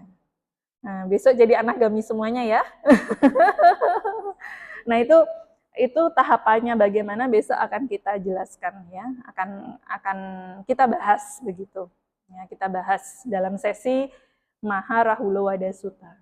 Kalau Cula Rahulawada Sutta, yaitu sutta ketiga, khotbah ketiga yang diberikan oleh Sang Buddha kepada Bante Rahula, itu mengantarkan Bante Rahula menjadi arahanta. Ya, di usia 20 tahun. Iya, 20 tahun sudah jadi arahat. Ya, terus kemana kita 20 tahun ya? Iya. Iya, 18 yang kedua. Iya. Samanera Rahula itu dibimbing di bawah bimbingan Bante Sariputta dan Moggallana. Ya. Jadi sebenarnya ya pasti akan mengikuti Sang Buddha. Karena di mana ada siswa utama kan selalu ada Sang Buddha. Dan di situ pasti ada Bante Rahula. Gitu. Gitu. Betul, begitu. Jadi tahapannya dari diajarkan praktik sila, kemudian sampai pada level meditasi, lalu yang terakhir itu mencapai kearahataan. Betul. Terus nggak usah dibandingkan ya, kita kan nggak ikut Sang Buddha sila. Iya, tapi memang ada potensi seperti itu. Bante Rahula itu memang ada keistimewaan tersendiri. Termasuk Bante Rahula itu punya satu sifat yang disebut suwaco. Suwaco itu artinya mudah dinasehati. Kalau beliau tidak mudah dinasehati, mungkin tidak berubah dari usia 7 tahun ya, sudah dapat dhamma yang mendalam seperti ini dari Sang Buddha. 7 tahun. Nah, itulah. Bibit untuk bisa berkembang, itu salah satunya punya suwaco, yang dikatakan mudah dinasehati, mendapatkan nasihat. Kan ada satu kisah cerita di mana Bante Rahula itu yang awalnya nakal tadi ya, begitu mendengarkan dhamma dari Sang Buddha itu punya tekad, ya sudahlah, sejak saat ini saya akan menjadi orang yang mudah dinasehati. Ya. Menggenggam pasir setiap pagi, semoga saya mendapatkan nasihat sebanyak pasir yang ada di genggaman tangan saya. Dan menjadi orang yang tidak marah, tidak jengkel dengan berbagai macam nasihat yang diberikan. Dan itu ternyata membawa dampak perkembangan yang pesat ya bagi seorang Bante Rahula. Itu sangat penting. Nah, terus pertanyaannya, terus Sila, kita siapa yang menasihati Sila? Gimana kita nggak dapat nasihat dari Sang Buddha, Sila? Kalau mau dapat nasihat dari Sang Buddha, tiap hari harus baca sutta. Ya, setidaknya membaca Karaniamita Sutta, Manggala Sutta. Anggap kita ini bukan hanya sekedar mengulang dhamma, tapi ini loh, saya hari ini supaya dapat nasihat dari Sang Buddha ini, saya baca parita, saya mengulang dhamma itu. Itulah cara kita mendapatkan nasihat dari Sang Buddha. Kita tidak punya karma baik seperti Bante Rahula, yang istilahnya langsung bertemu dengan Sang Buddha. Tapi kita masih punya karma baik, dapat mempelajari, mendengarkan dharma apa yang diajarkan oleh Sang Buddha, walaupun sudah ribuan tahun. Dan sutta itu masih bisa dibaca, dipelajari juga. Jadi kalau ibu bapak ya, gimana caranya saya dapat nasihat dari Sang Buddha? Ya luangkan waktu 15 menit, 20 menit baca sutta. Sutta-sutta yang pendek juga nggak apa-apa. Sutta-sutta yang ada di Dhammapada juga boleh, syair-syair Dhamma. Artinya mungkin lebih mengenal nasihat. Betul. Kalau membaca sutta aja nggak ngerti artinya, nggak paham gitu ya. seperti mantra. Seperti mantra. Ya, jadi mungkin lebih baik bahasa Indonesianya itu dihafal dulu. Betul. Baru menjadi nasihat. Betul, betul. Seperti misalkan di dalam Manggala Sutta itu kan ada 38 berkah gitu. Dari kita berusaha untuk tidak bergaul dengan orang-orang yang tidak bijaksana, bergaul dengan mereka yang bijaksana, itu paling basic. Kalau secara eksternal mungkin orang di luar diri kita. Tapi kalau kita bicara tentang secara internal kan itu sama halnya kita tidak berasosiasi dengan pikiran kita sendiri yang tidak bijaksana. Sebenarnya begitu. Nah, itu juga pengingat gitu. Oh iya, begitu pikir hal-hal yang tidak bijaksana, ini kan bukan pikiran bijaksana gitu. Mestinya saya menghindari hal itu. Itu hal yang paling sederhana. Kalau ibu bapak sering sekali merenungkan hal-hal semacam itu sebenarnya ya pelan-pelan akan terarah pada dhamma ajaran Sang Buddha. Dan itu bermanfaat sekali. Benar-benar bermanfaat gitu. Jadi sehari itu apa ya yang semestinya saya kerjakan hari ini. Walaupun mungkin sebagai perumah tangga akan sibuk dengan pekerjaan, dengan apa. Ya, tapi meluangkan waktu barang 5 menit, 10 menit, satu syair Dhammapada begitu. Itu sudah sangat baik. Ya, syair Dhammapada dalam bahasa Indonesia. Misalkan di rumah ada buku Dhammapada. Ya, kita baca artinya aja lah. Kalau misalkan bahasa Palinya ini kok rumit sekali ya. Apa sih maksudnya syair nomor 1 ini gitu. Syukur nanti kalau ada waktu luang lagi, Dhammapada itu kan ada Dhammapada Atthakatha. Jadi Dhammapada Atthakatha itu adalah kisah-kisah yang melatari Dhammapada, syair Dhammapada itu. Jadi ada cerita di balik syair itu. Nah, ceritanya itu kita bisa baca 1 halaman, 2 halaman, atau 3 halaman. Nah, itu juga menginspirasi diri kita. Seperti itu. Ya. Baik, masih ada waktu. Kira-kira mau ada sesi tanya jawab bagaimana hari ini? Silahkan. Ada yang mau bertanya? Dan ada yang mau menjawab? Iya, silahkan. Berkaitan dengan 3 aspek tadi juga boleh. Karena ini kan dalam kehidupan sehari-hari. Sebenarnya praktik itu adalah yang ada dalam kehidupan sehari-hari kita itu. Ya, memang memurnikan pikiran itu sebenarnya kalau kita menggunakan 3 aspek itu sudah ada rule-nya gitu, sudah ada arahannya khusus. Ya, ada yang mau bertanya? Iya.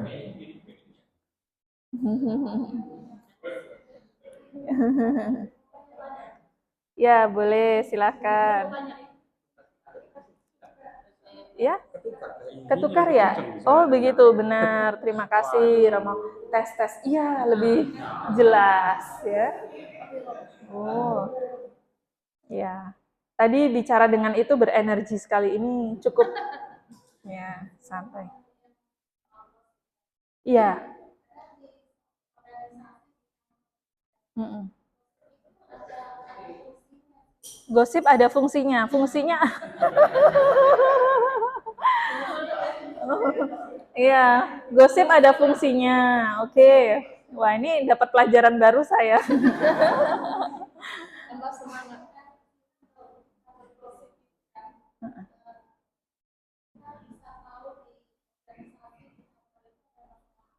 Oke. Hmm,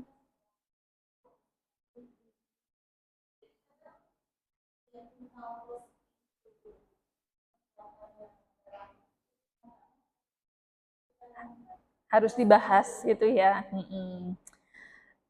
Em, memang ada beberapa ucapan itu ya. Saya pernah mendapatkan satu nasihat.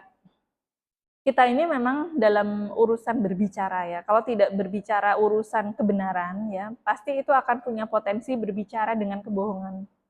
Dan kadang-kadang kita benar-benar harus bisa menelaah gitu atau memilah juga. Memilah dan memilih akhirnya begitu. Dalam artian oke, ucapan ini menjadi salah satu hal dikatakan sebagai gosip itu apa? Kita harus tahu itu. Gosip itu satu, ucapan itu belum dipastikan kebenarannya. Tapi sudah ada seperti rumor gitu loh. Sudah ada ibaratnya isu-isu dulu ya. Misalkan karyawan A itu dia belum menyelesaikan ini loh, alasannya dia itu sakit lah, alasannya dia itu masih ngurus yang sana lah gitu, tapi endingnya kerjaannya dia nggak selesai gitu. Eh, kadang kita fokus bukan malah pada sesuatu yang belum selesainya, tapi mestinya solusinya apa sih supaya pekerjaan itu selesai. Contohnya misalkan kalau kita menggosipkan satu karyawan tertentu untuk urusan pekerjaan yang belum selesai begitu. Sebenarnya apa sih kendalanya pekerjaan itu nggak selesai? Apakah hanya karena faktor dia malas tidak mengerjakannya atau karena ada hal-hal lain gitu? Kira-kira apa sih yang bisa dibantu untuk membereskan itu? Kadang kita itu lebih fokus pada sebab masalahnya, tapi tidak fokus pada solusinya. Endingnya ya jadi gosip tadi, gitu. Fungsinya gosip itu mungkin sedang membahas topik yang sedang aktual untuk dibereskan gitu ya. Kadang memang masalah itu akan diselesaikan kalau tahu akar masalahnya. Tetapi kita tidak boleh berhenti pada akar masalah saja. Tapi bagaimana supaya ya dicabut akar masalahnya itu, kemudian diurai dan dapat solusi dari masalah itu. Itu penting sekali. Nah, kalau sudah berurusan dengan banyak orang seperti itu, supaya tidak justru kita berbicara untuk hal-hal yang tidak bermanfaat nantinya. Ngurusin akar masalah itu apa sih manfaatnya gitu. Sekarang kita solusinya apa gitu supaya nggak hanya sekedar membicarakan sesuatu yang membebani atau menghalangi, merintangi saja, tapi solusinya seperti apa. Itu untuk menghindari gosip biasanya gitu. Karena kalau mengikuti gosip nggak ada habisnya.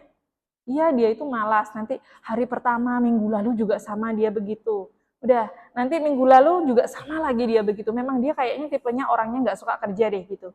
Gitu. Besok kalau atasan saya datang, saya kasih tahu deh ke atasan. Udah, selesai sudah nantinya. Ya, urusannya panjang begitu. Tapi kalau kita mungkin nanti deh saya coba bertanya lebih lanjut gitu. Ada kendala apa? Seperti halnya misalkan urusan-urusan pabrik dan lain sebagainya kan juga seperti itu. Ada masalahnya di misalkan pemasaran atau apa. Ya, ini kenapa ya barang keluar dari pabrik sebenarnya oke-oke saja gitu. tapi kok ada kendala ya di bagian pemasaran dan lain sebagainya, ada barang yang tidak sampai, masalahnya di mana ya? Kan kita nggak langsung terus menelisinya, menjudge ini kerjanya nggak bagus. Oh ternyata di gudang A, B, C ternyata barangnya masih tertimbun di sana dan lain sebagainya. Nah, atau ternyata pabriknya yang bermasalah mesinnya sehingga nggak bisa memproduksi barang lagi. Terus kemudian nggak bisa menyalurkan barang lagi yang baru ke pihak-pihak yang lain. Nah kadang-kadang memang harus detail ya dalam upaya untuk menelisik suatu problem masalah gitu supaya mendapatkan solusi yang terbaik. Nah, kita menggosip itu biasanya tidak fokus pada solusinya, malah fokusnya pada masalahnya. Jadilah gosip. Jadilah gosip itu. Karena isu-isu itu lebih dikembangkan dibandingkan dengan solusi mengatasi isu itu. Ya, terima kasih. Kalau boleh ini ya, apa yang disebut gosip sendiri mungkin Betul. Ya. Contoh, misalnya gosip mengumpulkan itu bukan gosip kalau kita memperhatikan bukan akar masalahnya, betul. tapi akibatnya menilai orang itu. Betul. Jadi kalau misalnya nih ada satu keluarga itu ribut sama orang apa sama anaknya misalnya.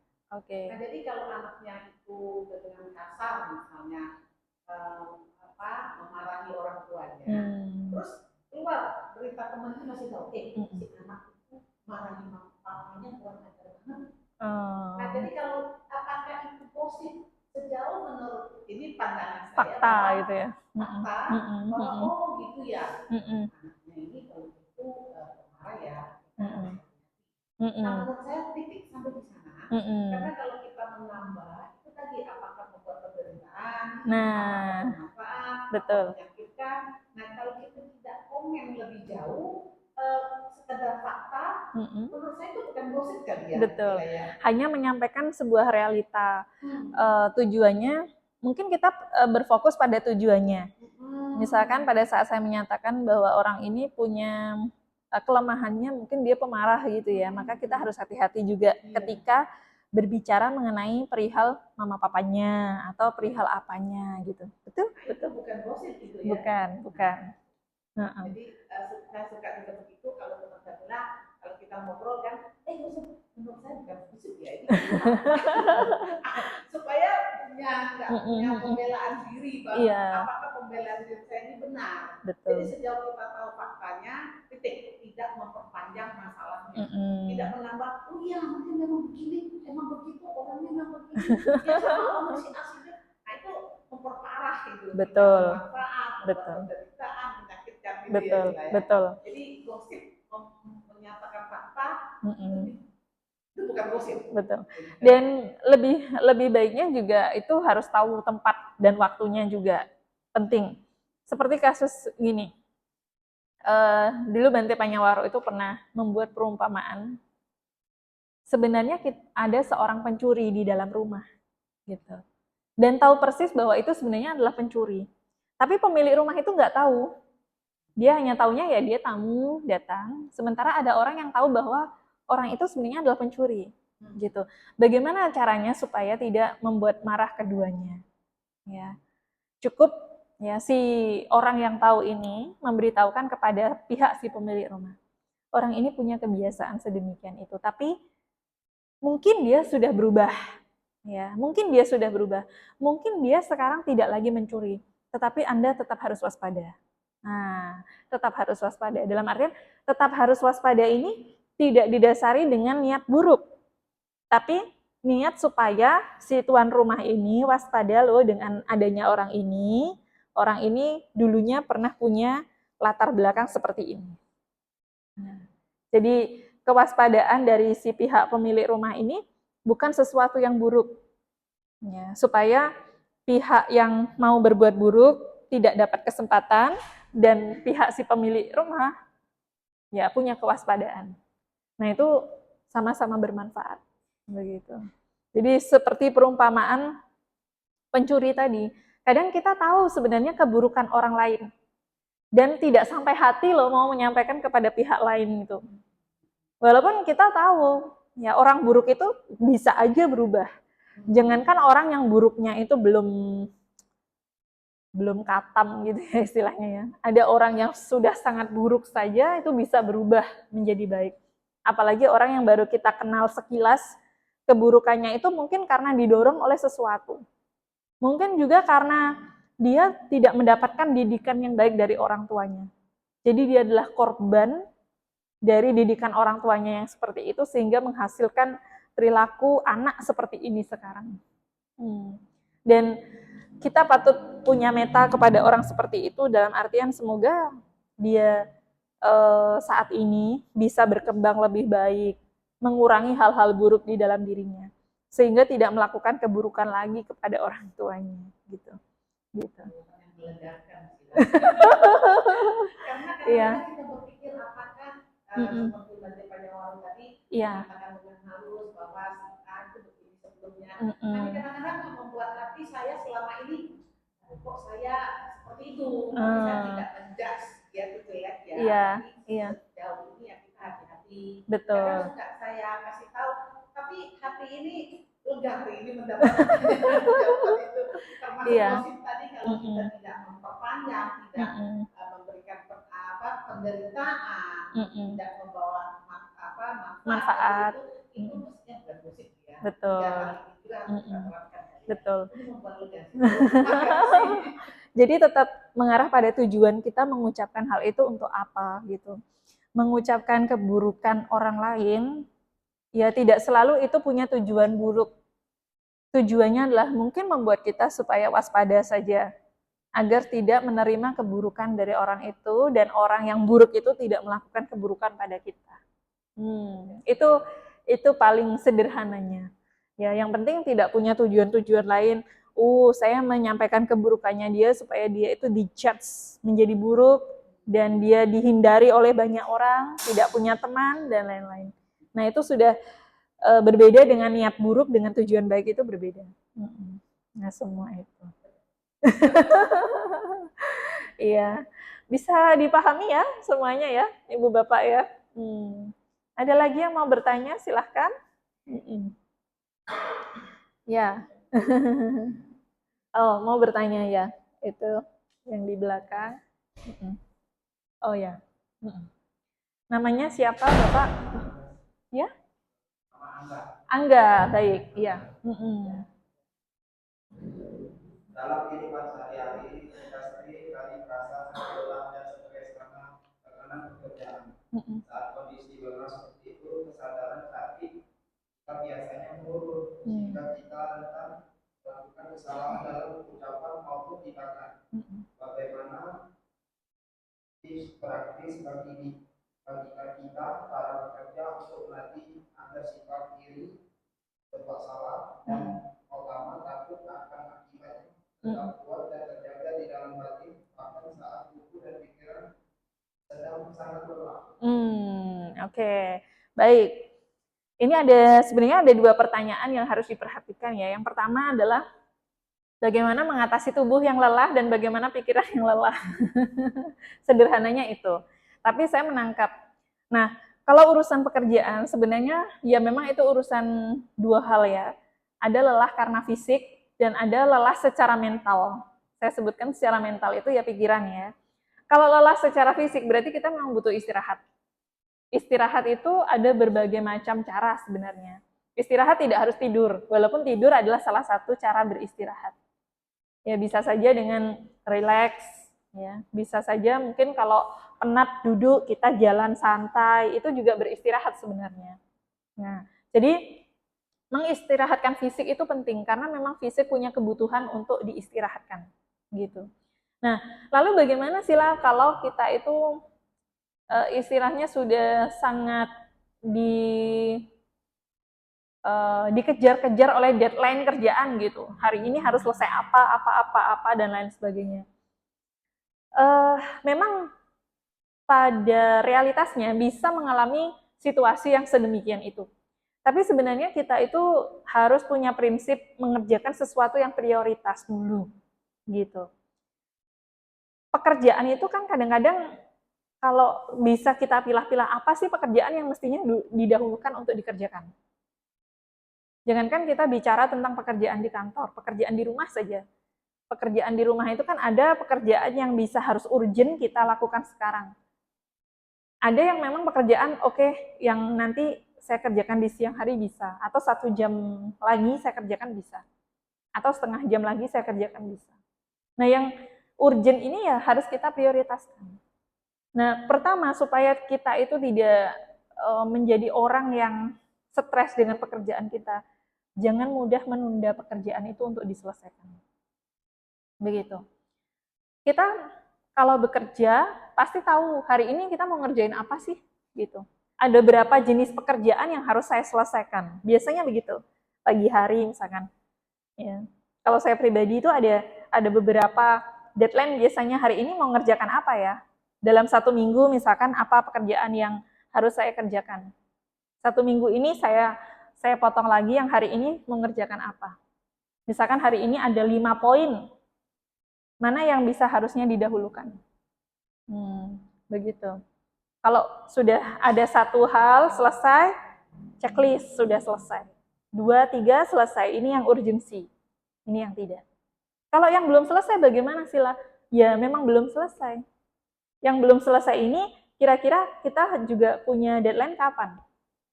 Nah, kita juga kadang-kadang selain menunda-nunda, umumnya anak generasi sekarang itu fokusnya mudah terdistraksi. Sehingga kadang-kadang menjadi abai terhadap pekerjaan yang semestinya harus diselesaikan itu. Padahal coba setiap orang sama-sama punya waktu 24 jam gitu. Prioritas 24 jam itu kapan sih saya untuk mengistirahatkan fisik, kemudian menyelesaikan pekerjaan dalam 1 hari itu berapa. Misalkan saya komitmen 1 hari itu 5 jam, 7 jam kerja, nanti sela-sela istirahatnya itu di jam berapa. Harus memang itu punya komitmen. Nah itu penting supaya kita itu tidak terbebani oleh banyaknya pekerjaan. Sebenarnya banyaknya pekerjaan itu kadang-kadang karena kita menunda-nunda pekerjaan yang bisa kita selesaikan. Sehingga, wah ini belum, itu belum, yang ini juga belum, akhirnya nggak selesai semuanya. Gitu. Jadi belajar komitmen dengan apa yang memang harus diselesaikan. Tanggung jawab, itu dinamakan sebuah tanggung jawab. Membiasakan juga konsisten dengan waktu. Dalam artian konsisten waktu itu, ya waktu istirahatnya kapan, bekerjanya kapan, makan kapan, ya termasuk ya mengistirahatkan jasmani kita, batin kita itu kapan ada waktunya.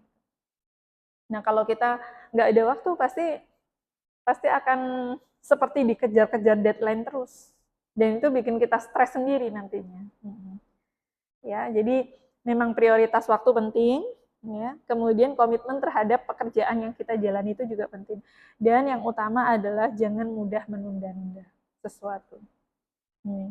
Hal yang paling menghalangi kita itu tidak bisa menyelesaikan pekerjaan yang semestinya kita kerjakan itu adalah karena menunda.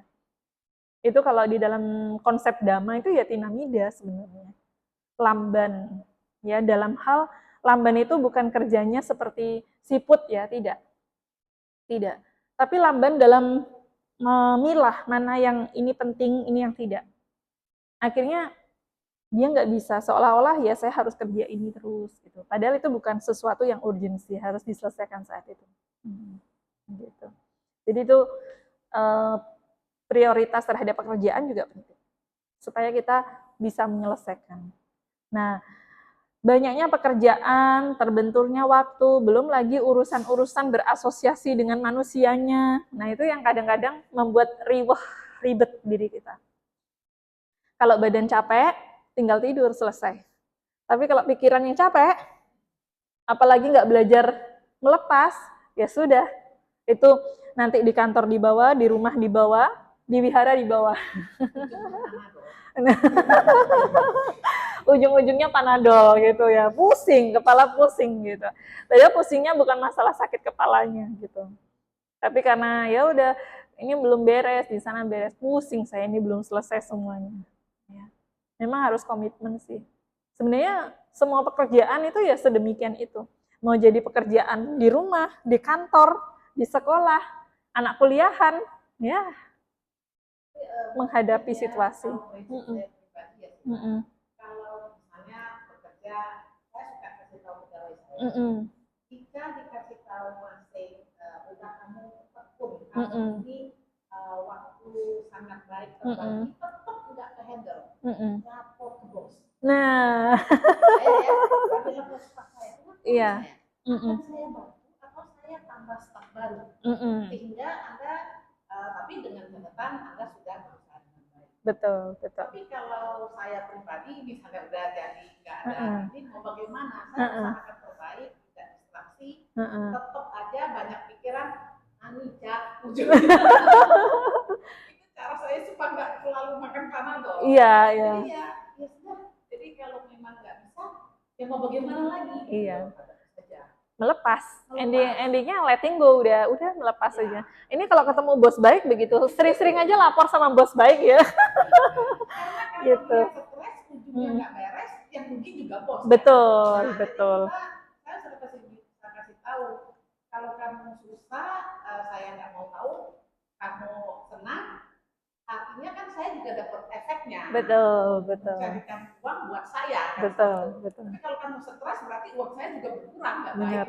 Benar. Jadi jangan saya mau senangnya aja sebagai bos, tapi susahnya saya juga harus membantu kalian. Benar. Jadi dia nggak begitu stres. Ya, tapi kalau kita yang ini, ya Anija tadi untung belajar Anija. Letting go. Iya. Kadang kita itu juga penting begini, berpikir kalau kita mau bekerja gitu ya, saya bahagia sehingga saya bekerja. Gitu. Bukan saya bekerja untuk ingin bahagia, enggak. Justru saya harus memunculkan pikiran bahagia. Bekerja ini pilihan saya loh, gitu. Bahagia dulu. Sebelum kita bekerja itu kita memang harus bahagia. Kalau pikiran kita happy, melihat kerjaan, itu gampang ini. Kayak makan nasi goreng ini, gitu. Satu-satu fokus gitu. Memang bekerja dengan bahagia, dengan fokus, dengan disertai komitmen terhadap waktu begitu ya. Hasilnya berbeda loh dengan bekerja yang terpaksa hanya memenuhi deadline gitu, beda. Ya. Maka kita ya harus memunculkan rasa bahagia. Kalau kita sudah ada kebahagiaan, kantor ini udah seperti rumah saya sendiri, gitu. Ya. Tapi bisa dibayangkan, yang penting rumahnya juga bahagia ya, bukan nanti rumahnya pecah, di kantor juga pecah, gitu. Masih ada kerjaan. Iya, begitu. Masih ada pendapatan. Betul. Karena kalau kita tidak berpikir bahagianya, kita menjadi terbebani dengan pekerjaan itu. Bahagia dulu bekerja. Banyak orang-orang yang bahkan mencari pekerjaan aja susah. Di hadapan saya ini pekerjaan yang memang saya pilih dan saya bahagia mengerjakannya. Gitu. Jadi kalau bahagia dalam bekerja itu, ya setidaknya 50% kebahagiaan kita sudah didapatkan. Tapi kalau nggak dapat bahagianya di awal, ya sudah. Apalagi datang hari Senin, rasanya ini kayaknya maunya hari Minggu terus ini ya, gitu. Ya. Jadi kita menjadi enggan seperti itu. Ya butuh komitmen terhadap apa yang sedang dihadapi. Waktunya istirahat. Kadang kalau fisiknya lelah, itu juga berpengaruh lelah secara batinnya juga. Nah, maka dua-duanya ini memang saling berpengaruh. Ya. Batin lelah juga bisa membuat fisik lelah. Semuanya juga harus diseimbangkan dalam artian supaya mendapatkan kebahagiaan dua-duanya sama. Batin lelah ke pusdikar. Kalau tetap lelah bagaimana sila? Letting go. Udahlah lelah, istirahat dulu lah. Gitu. Olahraga juga bisa. Ya, olahraga ringan-ringan begitu itu kadang-kadang memicu semangat kita juga untuk bekerja. Gitu. Bukan malah lelah fisik, enggak. Nanti lelah fisik istirahat bisa segar lagi. Begitu. Semoga bisa dipahami ya. Enggak ya. Ini 2 hari lagi sudah siap bekerja ini. Hari Senin ya. Iya, baik. Kalau nggak bisa kasihkan ke bos aja ya. Sarannya Bu Mega itu ya. Ya, ada pertanyaan lagi? Nah, mic-nya. Ya, baik. Selamat malam. Selamat malam. Iya, baik. Ya, masih ingat saya alumni sama Nera di Mendut ini ya. Jadi saya tertarik dengan memulihkan pikiran. Betul, betul. Kan harus mempertimbangkan segala sesuatu sebelum, saat dan setelahnya, benar. Kita tahu bahwa dalam pikiran itu ada yang kita sebut dengan Oke. saya. Benar. Dan persepsinya timbul dari pengalaman kita di masa lalu. Dari kontak kita. Betul. Dan persepsi ini bisa bermacam-macam. Bahkan dia bisa membuat cerita yang skenario. Skenario apa aja dia bisa buat. Iya. Dan tentunya segala pertimbangan kita tentu dipengaruhi oleh persepsi kita. Betul. Sehingga saya juga pernah baca bahwa pikiran bisa menipu pikiran kita sendiri. Benar. Pertanyaannya adalah bagaimana agar pikiran kita tidak ditipu oleh pikiran atau persepsinya. Betul. Baik, terima kasih. Ini pertanyaan bagus sekali. Sebenarnya kalau kita sudah mentok ya dalam artian itu mempertimbangkan manfaat, tidak bermanfaat, ini membawa pada penderitaan atau tidak, itu kan kita sebenarnya terus reflektif, merenungkan itu berulang-ulang. Nah, benar tadi, bahkan pertimbangan bermanfaat, tidak bermanfaat itu juga bergantung pada persepsi kita. Nah, kalau mau caranya cepat, ya, kita tahu nih sebenarnya ini adalah pikiran buruk. Sederhananya adalah pikiran ini disertai dengan persepsi kebencian misalkan, atau persepsi kesenangan indria. Udah langsung. Kesenangan indria ini dampaknya mungkin memberi warna menyenangkan, tapi akan timbul kemelekatan. Dan ini tidak patut dilekati. Anicca, selesai. Gitu. Ada satu dulu sutta yang pernah saya bahas di sini dulu, tapi tidak ada sesi kelas seperti ini di Dhammasala. Culatan Hasangkaya Sutta. Ya, itu cara cepat untuk mengatasi persepsi. Ya, jadi kalau persepsi kita itu sebenarnya pada akhirnya nantinya pikiran baik buruk pun ya itu harus dilihat sebagai anicca. Nantinya juga harus dilihat sebagai sesuatu yang tidak patut dilekati. Sabbe dhamma nalang abiniwe sayati. Sabbe dhamma nalang abiniwe saya. Jadi itu sesuatu yang tidak patut dilekati. Persepsi yang menyenangkan ataupun yang tidak menyenangkan, ya, dengan berbagai macam warna persepsi itu pun, itu semua tidak patut dilekati. Begitu. Dan selesai di situ. Kembali lagi pada objek meditasi, nafas atau apa. Itu cara paling cepat sebenarnya memurnikan pikiran. Waktu Sang Buddha menyampaikan itu kepada Dewa Saka, kan Dewa Saka ini sebenarnya sedang dilanda oleh kesenangan. Ya, kesenangan terhadap istananya, kesenangan karena baru saja memenangkan perang dengan Asura. Kesenangan atas kepemilikan istana Wijayanta itu. Nah, kemudian Sang Buddha ditanya oleh beliau itu, gimana sih cara paling cepat untuk ya memurnikan batin, untuk membebaskan pikiran itu dari ya potensi duka, penderitaan, meredam penderitaan itu. Ya, Sang Buddha langsung menjawab dengan satu kalimat itu, Sabbe dhamma nalang abiniwe sayati. Tidak ada segala hal di dunia ini yang patut untuk dilekati. Begitu. Karena pada prinsipnya bisa saja kita masih terus punya kecenderungan memikirkan pikiran itu atau persepsi itu, termasuk perasaan itu, termasuk pengingatan itu, karena kita masih punya kelekatan di sana. Begitu. Nah, supaya cara cepatnya ya begitu. Direnungkan bahwa baik buruk pun ini juga tidak patut dilekati. Kembali ke objek. Kembali ke nafas. Itu penting sekali. Tapi mengerti baik dan buruk itu sebenarnya bermanfaat secara duniawi. Secara duniawi saya katakan. Kenapa?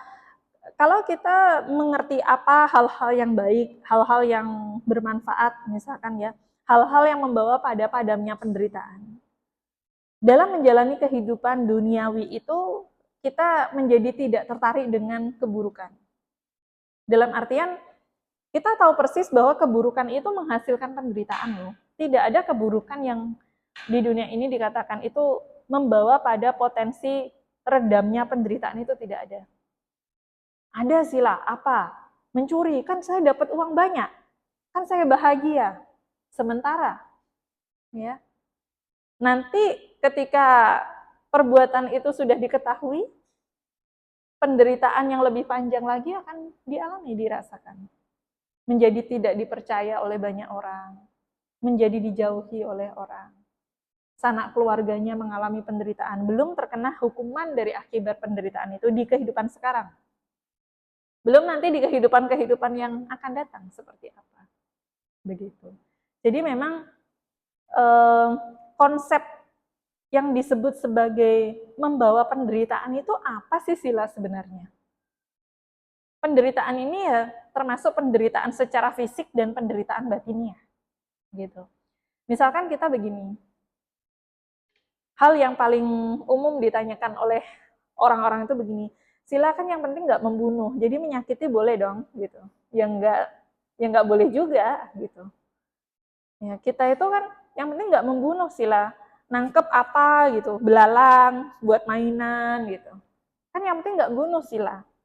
Ya, tapi dia kemudian sayapnya patah satu, nggak bisa terbang, kan menderita juga. Coba kalau ibu bapak nggak dibunuh, tangan kakinya dipotong begitu. Mau nggak kira-kira? Menderita kan gitu. Nah kita mempertimbangkan penderitaan secara fisik dulu saja. Kalau kita ibaratnya mau berbuat jahat gitu kepada orang lain, memukul dan lain sebagainya. Oh ya, saya tuh nggak mau dipukul loh, dipukul itu sakit. Kalau saya melakukan tindakan itu kepada pihak lain, berarti saya menyakiti pihak lain. Stop. Walaupun saya punya niat itu, ditahan dulu. Nggak bagus. Itu membawa penderitaan pada makhluk itu, pada diri saya juga nantinya. Terus mau berucap kasar juga sama. Pertimbangkan. Ucapan saya ini kira-kira menyakiti pihak itu enggak? Kalau saya berucap kasar sedemikian itu. Kalau saya sendiri tidak mau diberi ucapan kasar, mestinya saya juga tidak patut untuk berucap kasar kepada pihak itu. Gitu. Itu penderitaan secara batiniah yang mengakibatkan. Ucapan itu kan penderitaannya ketika mendapat ucapan kasar kan nggak kelihatan ya lukanya ya. Kalau ditanya yang luka di mana? Di sini lukanya, tapi nggak kelihatan gitu. Itu dari ucapan kadang-kadang. Ya, itu penderitaan secara batiniah berpotensi membawa pada dampak penderitaan itu. Maka ya dengan pertimbangan untuk urusan penderitaan saja kita itu sudah terdorong untuk menghindari loh hal-hal buruk begitu melalui perbuatan jasmani, ucapan. Nah, apalagi kalau berpikir agak sulit sedikit levelnya. Berpikir itu kadang-kadang bisa muncul niat jahat yang tanpa kita sadari. Contohnya, kita itu sangat benci sekali dengan orang lain, hanya karena orang lain itu tidak sepemikiran dengan kita, tidak sevisi dengan kita, begitu. Kemudian, mestinya dia nggak seperti itu ya. Nanti ketemu orangnya ini saya labrak aja udah, gitu. Atau saya nggak mau ketemu sama orang itu, kan sebenarnya ada niat buruk di dalam diri kita.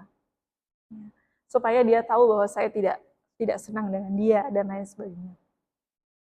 Itu ada niat jahat untuk menyakiti, tahu bahwa ada potensi duka yang akan dialami oleh orang itu. Tapi kita tetap punya skenario pikiran seperti itu. Ya. Di jalan mungkin, ya, lagi asik-asik nyetir, tiba-tiba motor weng gitu. Semoga orang itu nanti masuk got gitu nantinya. Ini nggak lihat apa orang lagi nyetir ini. Itu pikiran buruk sebenarnya. Tapi kalau kita tidak menyadari hal itu, sudah langsung keluar ucapan buruk dan lain-lain. Tapi kalau kita, ini ngapain pikiran ini ya, semoga dia hati-hati, ya, nggak ketemu orang yang buruk, terus kemudian malah diserempet, ya seperti itu. Kita punya pengharapan baik, semoga dia bisa lebih hati-hati nantinya, dan saya pun juga hati-hati di jalan. Selesai sudah, nggak ada pikiran buruk yang berkembang. Nah, tapi kalau kita sudah dibangun persepsi kita, mungkin ya memang sebenarnya kita ini hasil dari proses didikan banyak orang ya, bukan hanya orang tua. Walaupun orang tua itu adalah orang pertama yang memang menjadi guru kita. Kita punya karakter ini kan sebenarnya juga dari bentukan orang tua kita. Misalkan kita udah terbiasa mendengar kata-kata kasar begitu ya dari orang tua kita dan lain sebagainya. Lalu muncul persepsi tentang kata-kata itu dan dianggap itu normal. Dianggap itu normal gitu. Sehingga ya merasa tidak bersalah ketika dia berucap kasar kepada pihak lain. Ada memang hal-hal semacam itu juga di kehidupan kita. Dan ada orang yang sangat baperan sekali. Karena nggak pernah dengar kata-kata kasar. Begitu dengar kata kasar, itu menyakitkan sekali. Saya nggak pernah dikata-katain begini sama mama papa saya. Kamu bicaranya begitu. Langsung nangisnya 7 hari 7 malam. Ya ada, karena memang persepsi itu membentuk pemikiran kita. Tapi kalau kita terus berpikirnya, nah kata-kata kasar juga tidak patut dilekati. Memang saya suka orang yang berbicaranya lebih halus, lebih santun, lebih sopan. Tapi saya tidak mungkin mengubah orang lain. Gitu. Tapi bagaimana kita mempersepsikan ucapan itu supaya ya tidak menyakiti diri sendiri dan pihak lain juga endingnya. Akhirnya udahlah nggak patut dilekati. Dia memang seperti itu orangnya. Selesai sudah. Masalahnya beres, nggak berkepanjangan lagi. Tapi kalau kita hanya berpikirnya, dia telah berkata kasar pada saya, dia telah menghina saya, dia telah berucap buruk kepada saya, ini kebencian nggak akan berhenti. Terus menimbun persepsi kebencian itu. Dia berkata kasar pada saya itu seminggu yang lalu, udah selesai. Dia sekarang udah happy-happy kok. Ngapain saya benci? Selesai. Sekalipun dia masih suka marah-marah begitu, saya sudah berubah kok, bukan orang yang melakukan kesalahan seminggu yang lalu itu. Santai aja. Kalau kita menjauh terhadap orang seperti itu, sama.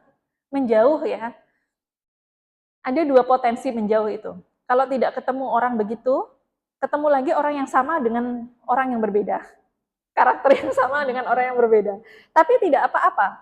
Menjauh itu juga salah satu cara untuk menghindari potensi kebencian muncul. Tapi tidak selamanya kita akan terus menghindar sebenarnya.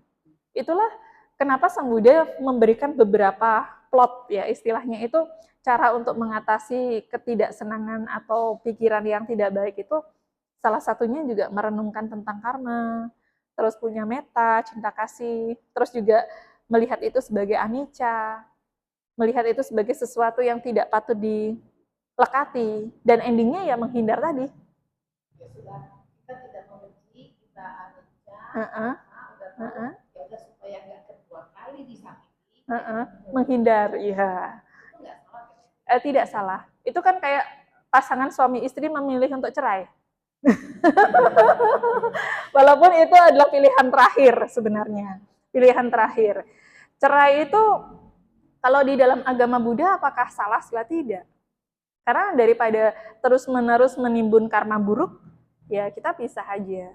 Semoga dia bahagia dengan kehidupan sekarang, saya pun juga terhindar dari hal-hal buruk. Tapi bukan berarti itu menjadi solusi semuanya, tidak. Kalau memang kita bisa merenungkan hal-hal yang pertama sampai keempat tadi, dan itu mengatasi solusinya, ada gitu, ya kita bertahan nggak apa-apa. Kadang-kadang kalau ekstremnya cerai itu, nanti omongan masyarakat membuat pikiran buruk baru. Betul. Ini saya itu kan ribet sekali. Iya. Kita cerita teman deh, temannya seperti itu kan. Nah kalau teman kan gampang kita hindari saja. Betul. Kita tidak benci, tapi kan itu tidak salah. Benar. Tapi tetap sosial itu menjudge. Terjadi begini antara mereka. Pikiran baru lagi. Memang. Jadi kadang-kadang kalau bahasa tergandengan gitu ya, bahasa truk jalanan gitu ya, jaga jarak, kurangi kecepatan. Ya. jaga jarak, kurangi kecepatan. Kita tetap berada pada rule jalan. Bersosial pasti tidak bisa dihindari, tetap namanya hidup bermasyarakat. Tapi